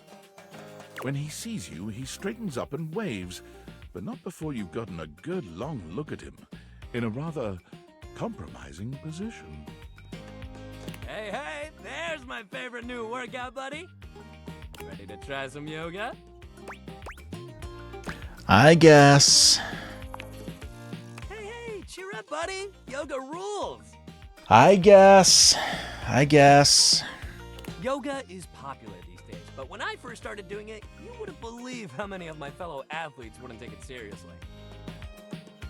Even now, you still got equipment like Chris, who thinks it's soft stuff for babies, and nothing could be further from the truth. But also, like, who cares if it's soft or not? Real strength comes from not caring about other people's opinions. You know what? I dig that, Dunk. You're right. We're gonna get our yoga on, and nobody's gonna tell us we can't.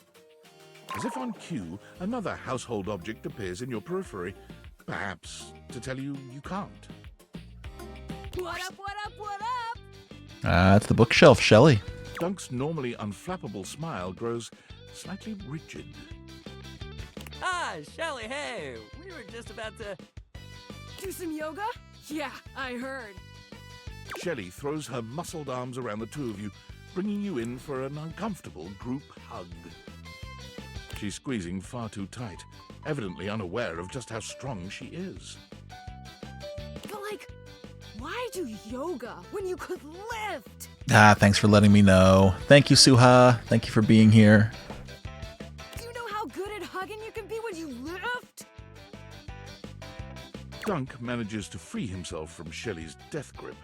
You feel his strong fingertips wedging between Shelley's arm and your shoulder. Lifting is good for your hug muscles, there's no doubt about that. But you gotta have a balance, dude. Besides, yoga builds strength too. Dunk finally manages to pop you out of Shelley's grasp, but she seems entirely unbothered by your escape. Balance? Nah, bruh. You gotta grab life by the screws. You don't want our good pal here to miss out on the best in life because they were too busy bending over and staring at the floor. Shelly, my dude, respectfully, life ain't all about lifting. Shelley's mouth drops open, as though Dunk has just said something absolutely unthinkable. It might be a good time to intervene. Lifting sucks. Lifting is great, but it can't be all you do. Why are you here? Okay, lifting sucks, but I'm gonna say it's great, but it can't be all you do. Exactly. Lifting is great, but it's just part of the routine. How can you say that? How else are you gonna lift your friends up and carry all their burdens and make them a part of you until you push them away or you collapse under the strain of it all? Damn. Why, that's no way to live at all. Look, we all got our priorities. It's great that you want to do that for your friends.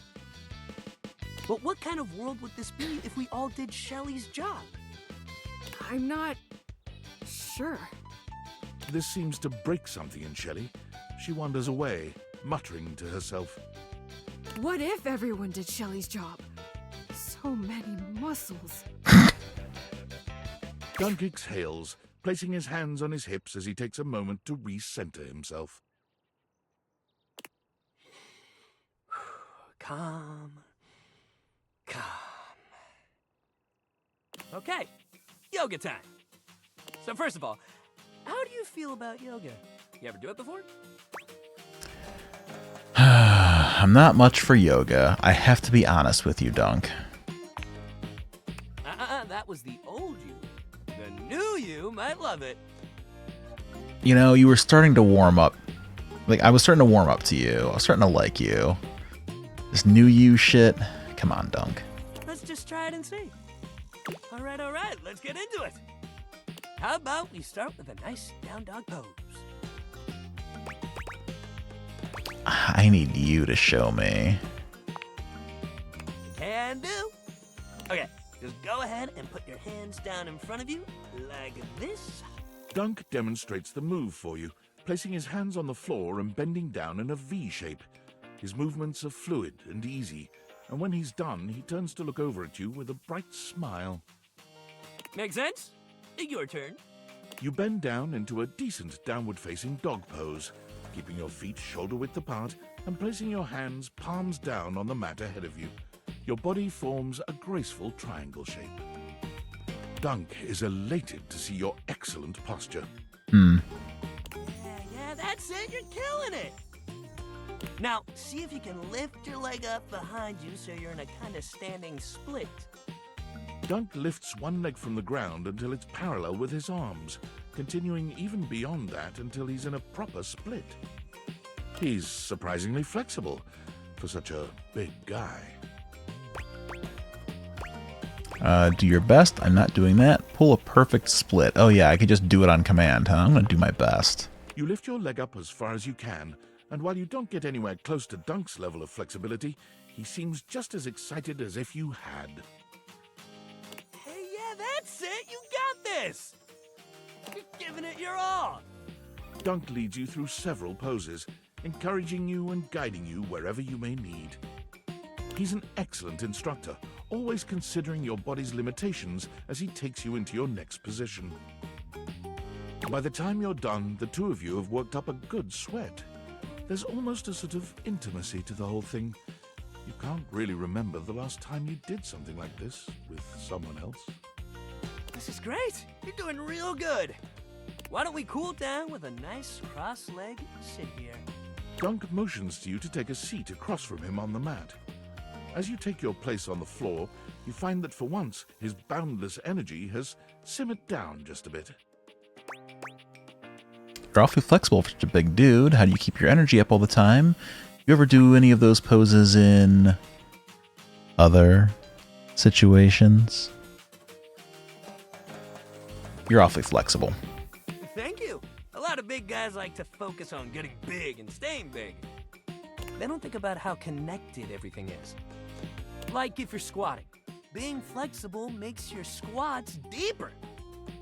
And yoga is way more than flexibility. It builds strength and centers you. I don't like feeling confined to one thing. Dunk means sports, baby! That's football, basketball, weights, chess. It's all good. Chess? Really? I don't see a bishop on your getup. Dunk breathes in deeply, in and out, seeming to relax further for just a moment.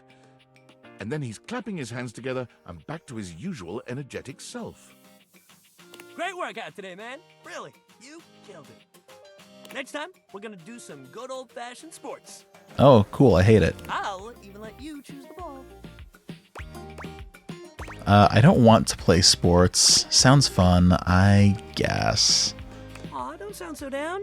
We're gonna have a great time. Okay, Dunk. Alright. Got one more left in me today. I can't remember if I talked to Tony today or not. I did not. Okay. Hey, teacher's pet over here. There he is. There's the big guy. I was just telling Shelly about you. Yeah? You had long enough to chew over the workshop? You ready to prove yourself? I'm gonna sweep you off your feet, Tone. Hey, that's the spirit. All right, let's see what you got. You got a crush on me, real bad. Passion rages through your body every time you see me. Yeah, I mean, hypothetically, of course, Tone. Hypothetically. You see me walking your way, looking handsome and strong and all that. Now, what do? I throw myself at your feet, begging for a crumb of your attention. I make myself look busy immediately. I pretend to be busy while surreptitiously checking out your tool belts. Oh, taking a page out of old Tony's playbook, huh? You know what I'm talking about, Tone. I didn't even tell you that part. You really are paying attention. I took notes, baby. Oh, I've been paying real close attention. Oh, yeah? You better watch it. You still got a test to do. You keep talking like that, this workshop's ending early. Oh, I didn't mean to disappoint you, Tone. Next, I come up to talk to you because all that looking hot and busy's got me dying to get to know you. Uh-huh, okay. I tell you, I would like to see you sometime. How do you handle that? I give myself a makeover from head to toe using the assumptions I made from our brief conversation. I tell you to take a long walk off a short pier jerk-off. I turn myself into the person I think you'll find hottest while telling you very clearly just what sort of tools I'm into. Give myself a makeover. Oh, now that's the stuff. Yeah, that's the stuff, Tone. You know what I'm talking about. You hide your real self under a shiny new coat of paint. That's right. It's very healthy and cool. I ain't gonna have a clue who you really are or if you're hiding a mole under there. That's right. Just the way I like it. Hell yeah. All right, time to see how you did. Hey, look at that. I knew you'd make me proud. The student has become the master. Can't ask for better than that. All right, that's all I had for the workshop.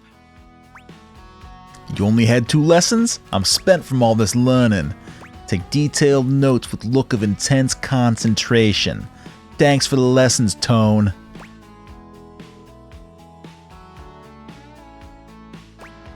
Take detailed notes. All right, school's out, nerd. Cut that shit out. Okay, now that that's all over, let's hear it. Give me your feedback. Let me know what I can do for the next sucker. I mean student. That was amazing. I just have a few notes. Yeah? All right, lay it on me. You don't ignore people you like. You talk with them, flirt, etc. I don't know about that. You also don't try to be someone you're not. Just be yourself, Tone. Yeah, I think I want a second opinion. You know, on account of your romantic life being a dumpster fire. No offense. Hey, I fucked the record player, alright? She loves me. I don't have to be a romantic prodigy to know bad advice when I hear it. We're gonna need to bring Rainey in here. And by we, I mean you. Rainey isn't record player Rainey? Yeah, that's the one. A real doll. Real musical genius.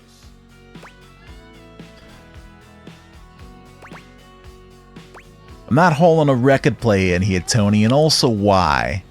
I mean, I can talk to her, I guess. Also why? Rainey happens to know more about affairs at the heart. You know, on account of all the love songs. Besides, you can see the old Tony charm in action on someone else. Ergo, i.e., etc. You gotta bring the water to the horse. And besides, you owe me for the relationship advice. All of which amounted to ignore anyone you have a crush on and hide your problems. Well, anything sounds stupid when you say it all shitty. Get out there and make me proud, kid.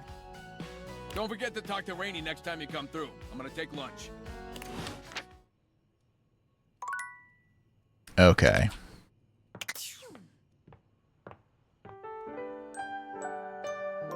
We'll end another day. It is now Friday. Bobby pin's got to be around here somewhere. Because they said, well, they implied that they would meet me in the bedroom.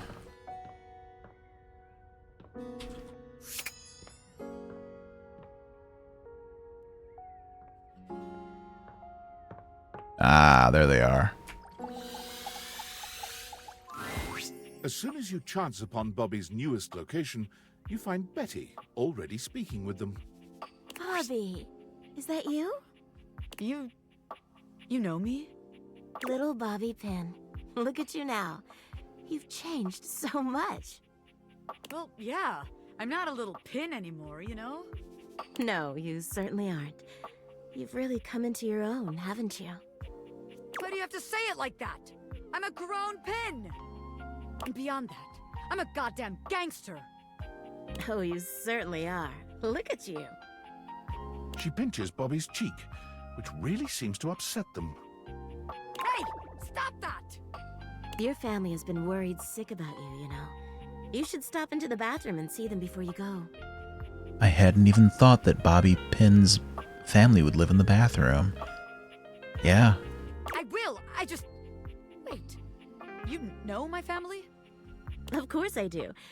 They come through here all the time, you know, talking about their sweet Bobby. I knew you when you were just a little thing. One pin among many. Even then you were special.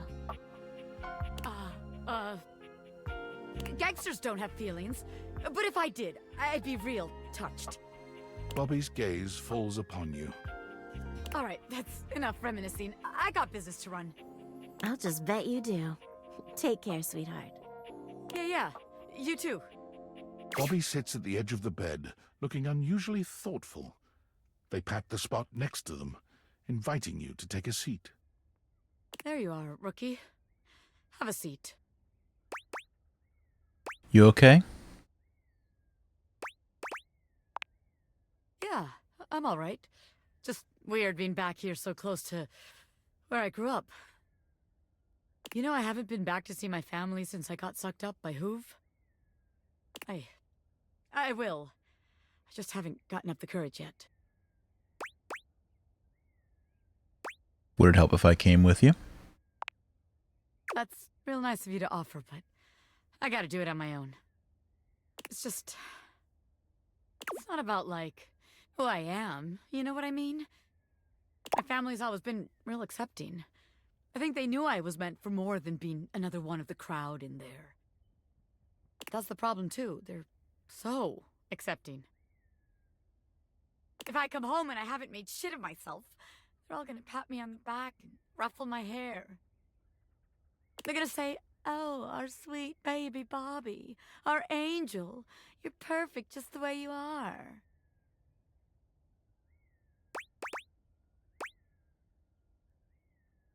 So? So the problem is... It feels like failing. I spend all this time away from my family. If I come home and I haven't made anything of myself... I don't know. As sweet as they are, it just kind of hurts worse, you know? It'd be easier if they were nightmares. If they just yelled at me and let me be angry. Knowing they'd be happy no matter what I do. I don't know. Am I making any sense here? You shouldn't put so much pressure on yourself, Bobby. Well, if I don't, who will? How else am I gonna make something of myself? Nobody else is gonna do it. I want my family to be proud of me, not just cool with me. So I gotta be a little hard on myself. Otherwise, I won't have no kind of pressure on myself at all. And then I'll just do nothing. I don't think it has to be like that. I think you just try to find what makes you happy. There's always another way. I think you should just try to find what makes you happy. I thought I already knew, but maybe I never had a damn clue. Bobby stands, dusting their hands off. From what, you're not sure, but they seem to think it makes them look cool. It does. All right, rookie. That's enough wasting time talking about feelings. We got one more place to check out. I think it's a real winner. You can find all kind of extreme temperatures there. Hot, cold, and all kinds of work happens there. See you there. Well, it's got to be the bathroom, right?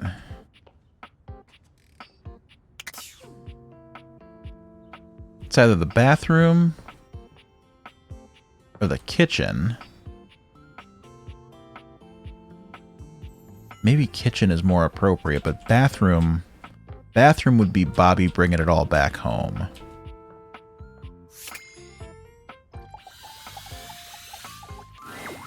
You find Keith lying peacefully on the table, a subtle smile playing on his face.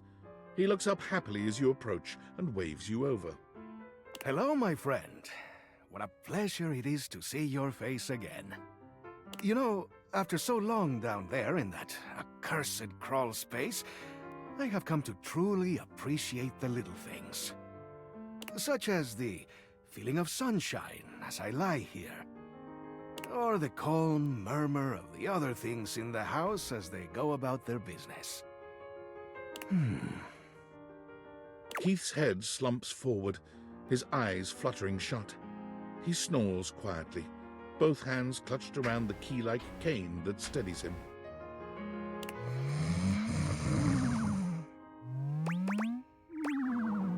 Keith? Keith wakes with a start. Huh? What? Oh. Hello. Sorry, I just dozed off. It's just so nice here on the table. Ah, the joy of being free. If I just open myself up to such simple happiness, it seems to flood in. Ah, if only I had known such wisdom in my younger life. It might have saved me from much suffering.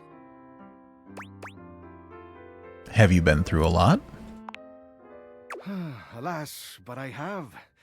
Such trials and tribulations as I wouldn't bore you with. You see, one does not reach my advanced age without having messed up once or twice along the way. Although I pride myself on opening things, there are some doors that are meant to remain closed. Is this about how you ended up in the crawl space? Is it? I don't think so. I still don't recall any specifics. Never mind all that. That is in the past. And we must be here, in the present, if we are to find happiness, eh? In any case, what I'm trying to get at is that what's most important in life is... Learning to appreciate the little things, staying in the here and now. Pleasure, baby, I'm a hedonist. Vengeance on our enemies. Justice. Staying in the here and now. Just so. Let's enjoy this peaceful moment together for a bit. You know, you seem like a lovely sort. And in fact, there's something I'd like to give you. But before I do, I need to make sure you're on the right track developing your character. So, let me take a closer look at you. Uh-oh. He narrows his eyes, evaluating you with a sharp up-and-down gaze. You can feel yourself sweat just a little under his intense scrutiny. You could do with some more personality. Keep going around the house and getting to make new friends. Maybe I'll have something for you next time. Okay. Seems like not much more I can do with old Keith. Maybe that'll change tomorrow. But for now, I probably just haven't finished enough paths. Let's go find Rainy.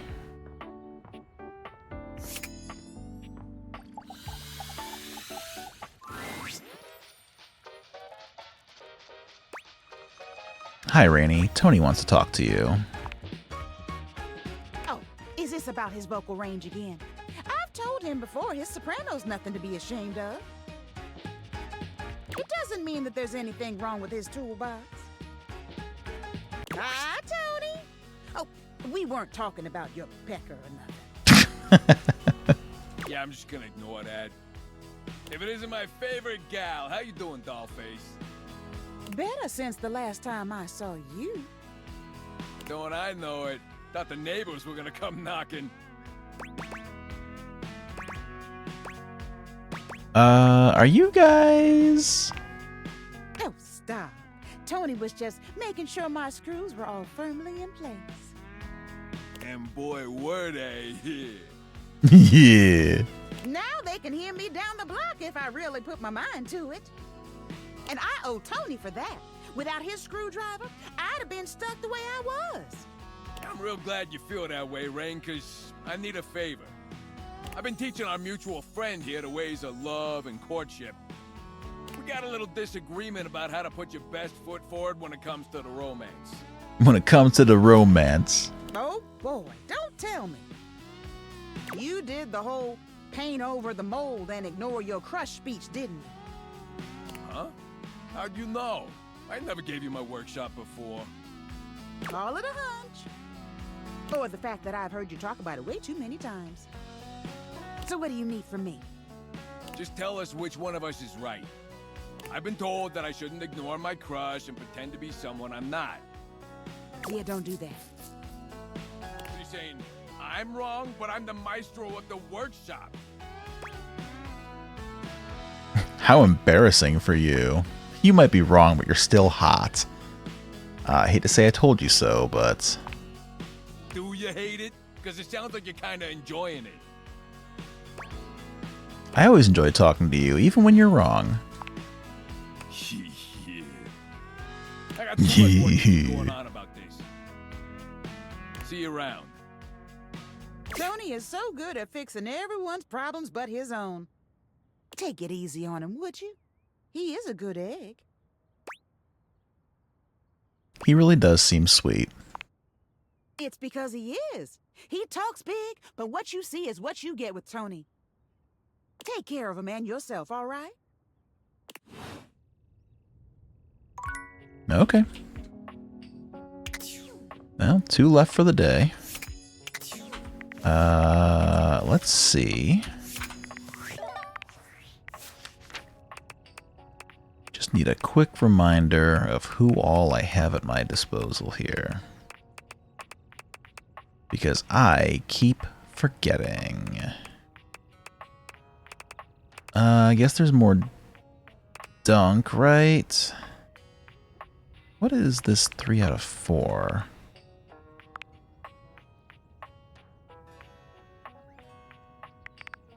Is that like number of times that I've...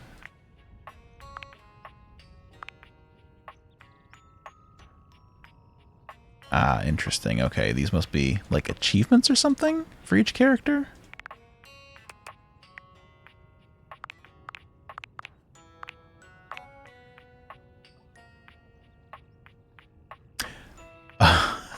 Okay, they do address the misspelling. That's not a misspelling, you just don't know how to crime.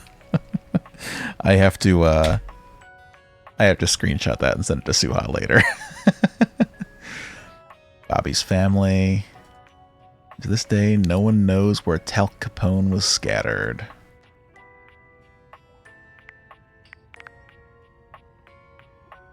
Okay. Talk to Keith.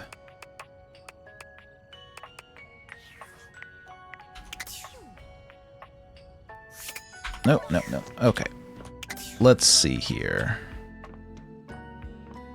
Go back up again, and we'll chat with Dunk.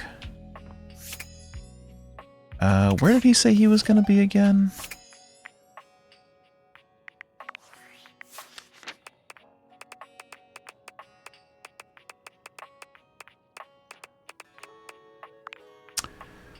Meet him at the sports equipment for another experience with him. The sports equipment.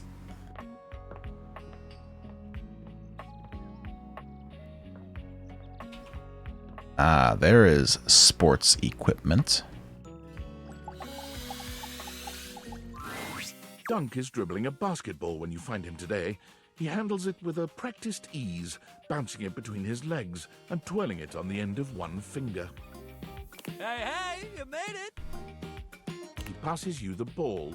You... duck and cover.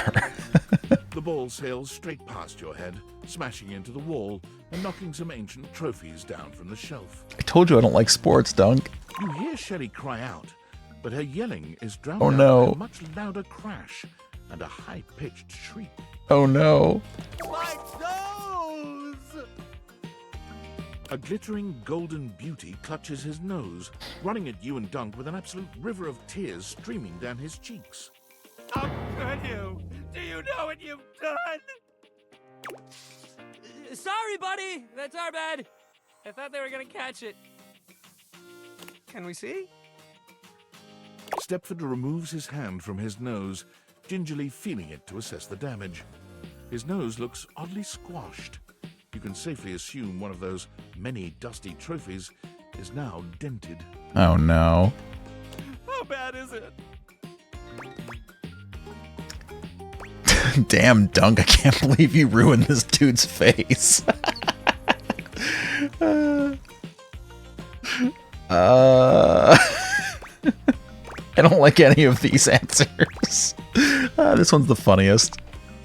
Stepford turns to look at Dunk, rage and sadness radiating from his formerly pretty face. You did this to me! No, I didn't mean to. I was just... I'm just gonna go. Dunk gives you an awkward smile in the silence that follows. So, sports, huh?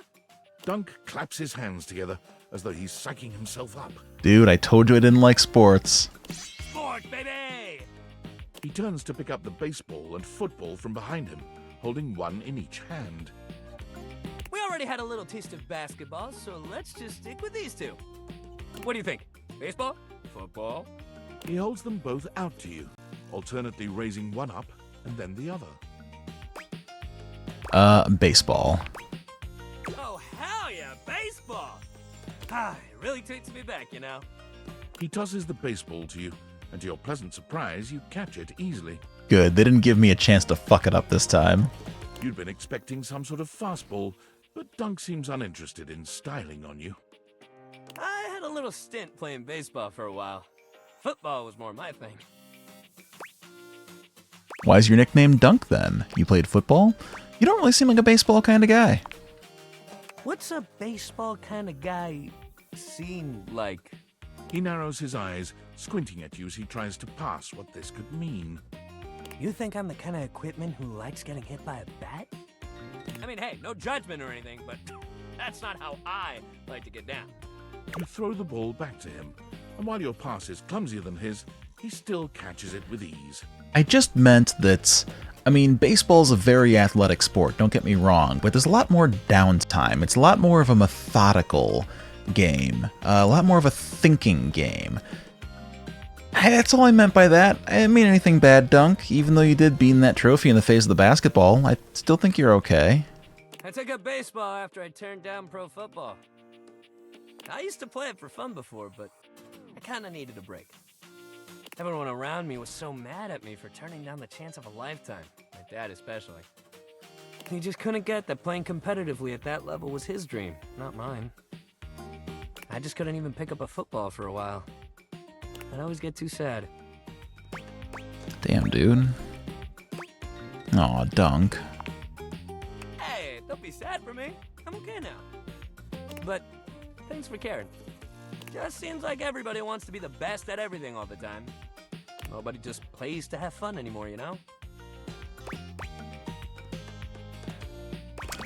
I wish more people thought like you. Yeah? Yeah. He gives you a soft smile, his usual high-energy cheer replaced by a surprising sweetness. It's quite charming. Well, I'm glad you feel like I do. I don't get why everyone else has to make it so hard. Sports and exercise should feel good! Winning is fun, but if you play a good, clean game, you should feel just as good walking off that field. I hope as we do what we're doing here, you can feel that too. Don't worry about me. I'm having a great time. Yes, that's just what I want to hear. I'm so glad. Dunk tosses the ball up in the air, catching it handily. Great hustle today. Real good. We should keep up that positivity. Change it up a bit and try something new. Okay, yeah. Next time we'll hit the rackets. Knock the birdie around, get those arms swinging. Yeah, that'll be great. Meet me at the rackets, pal. At the rackets. Man. Sports. Boy, sports. Let's talk to Dorian. Like a bouncer finally granting you entry to the most exclusive club, Dorian finally steps aside to allow you in. Welcome to the attic. There are an awful lot of weirdos in this particular room. Tell me about the weirdos. There's the plastic plant who wants to be real, a ventilation system who doesn't want to be seen, and all your memories.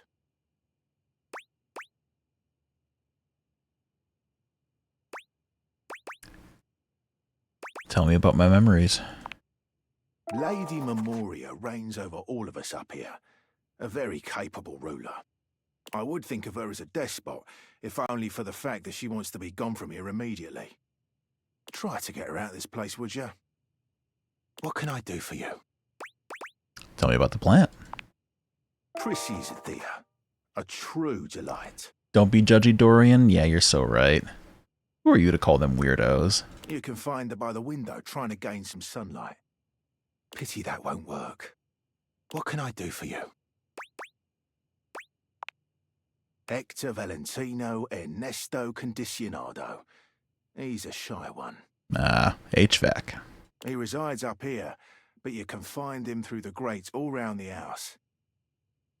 People like the vent from what you hear? If you wish to get on his good side, I'd recommend the grates first. What can I do for you? I've heard what I needed. Enjoy the nutters. Alright, well that'll do it for Friday.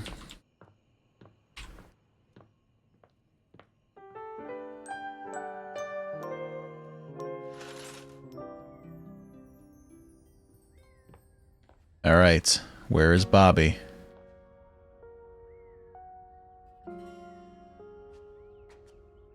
Probably in the kitchen. Extreme temperatures. Work gets done.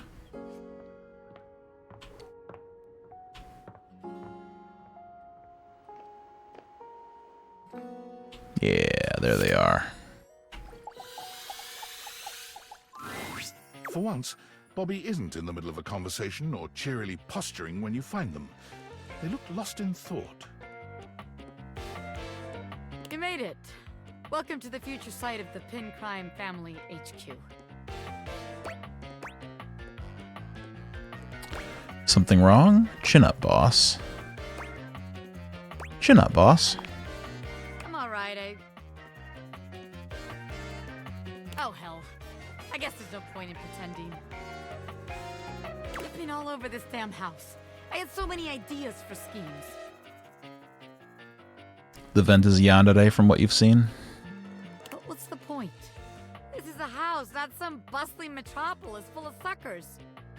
We all have the same shit. We all share the same space. You can't share space with your suckers. That shit is awkward as hell.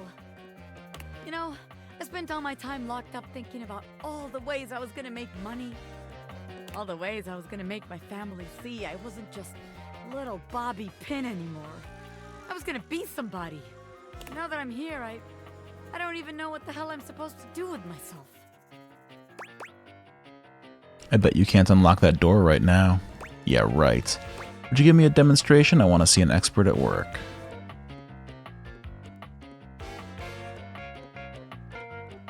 I bet you can't unlock that door right now. Bobby follows your gaze to the door where you keep your iron. You're on! Watch the master at work, rookie. Bobby sets to work at the lock, closing their eyes and holding one hand before their back. Wait, actually, I can do you one better. They contort themselves into all sorts of knots, closing their eyes and twisting themselves into the keyhole without the use of their hands at all. It's a sight so bizarre you wonder if perhaps you ought to have taken off the deviators. A bobby pin fitting into a keyhole would have been far less disturbing to witness. You know, that is a little uncomfy.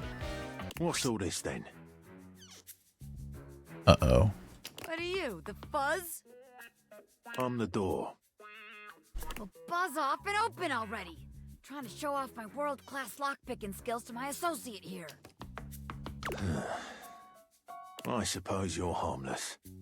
If you want to see the wizard, go right ahead. How'd you like that shit, huh? Ha! I told you. Wow! Now that's what I call showmanship. Oh my. Ah! How many times am I gonna get startled in this damn house? My apologies, friend. I meant no harm. I only wanted to commend you for the commensurate showmanship you showed there. I mean, those twists and feats of dexterity. Audiences love a thrill like that. They do? Of course they do. Trust me, I would know. Audiences love me. I was in there the entire time, wondering to myself, can they overcome my lock? An iron like me can't be locked behind just any sort of lock, Oh, yeah? Yeah, and even though I have no problem retaining an audience's attention myself, none whatsoever, why, just imagine the sorts of heights we could reach with you as a part of my act. Wait, really? You mean I could be part of your magic show? Most certainly. Just imagine it. You and I pulling off daring escapes. Me, the world-famous magician. You, my bright-eyed young assistant, pulling in the younger crowd. I could be famous. I could really be somebody. Hell yeah, I'll be part of your act. Splendid! I just gotta wind up some business first, if you don't mind giving me a minute. Naturally. I'll be here when you're all ready. I can't believe what just happened. I wasn't expecting all this.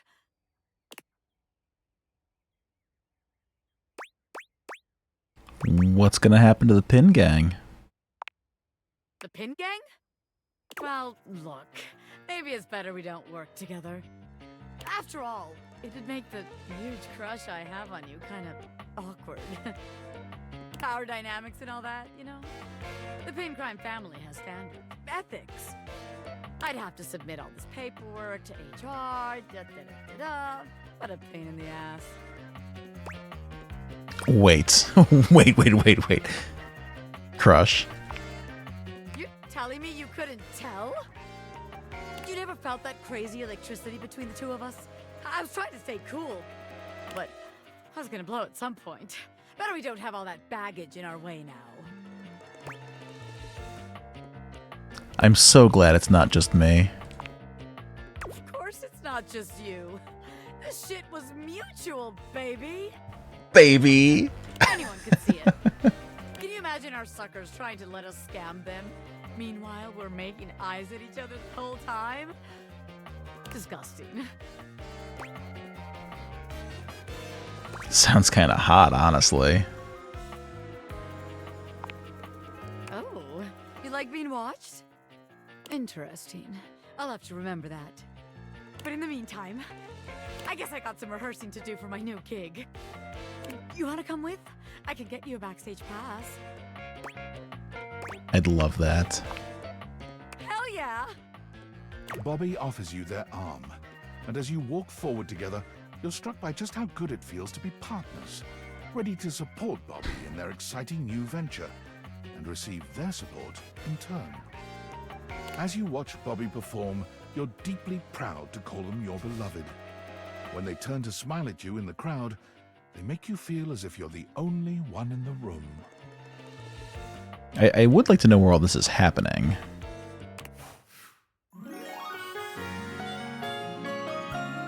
But hell yeah. Give it all up for you in a heartbeat, baby. Got a good ending with another of my favorite characters.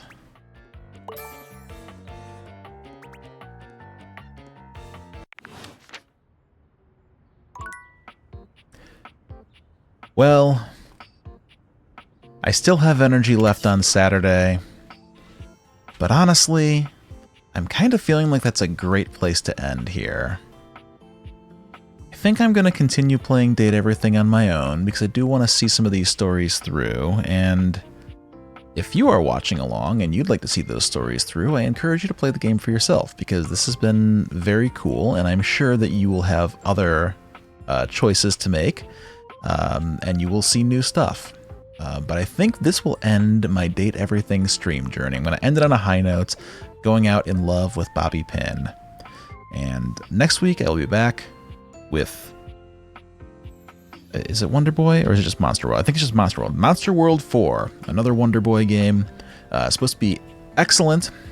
I've heard a lot of really good things about it. I've wanted to play it for a long time, and I'm finally going to do it. So we'll start that next week. It's another one similar to Dragon's Trap, which is like a kind of like a Metroidvania, like an early Metroidvania style game, but really cute. It has a lot of charm.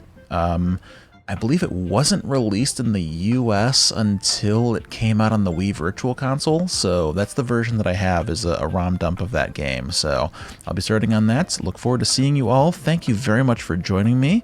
Hope you've enjoyed Date Everything. I certainly have. And yeah, hope you have a wonderful week. Remember to save early, remember to save often, and please take care of yourselves. Good night, everyone.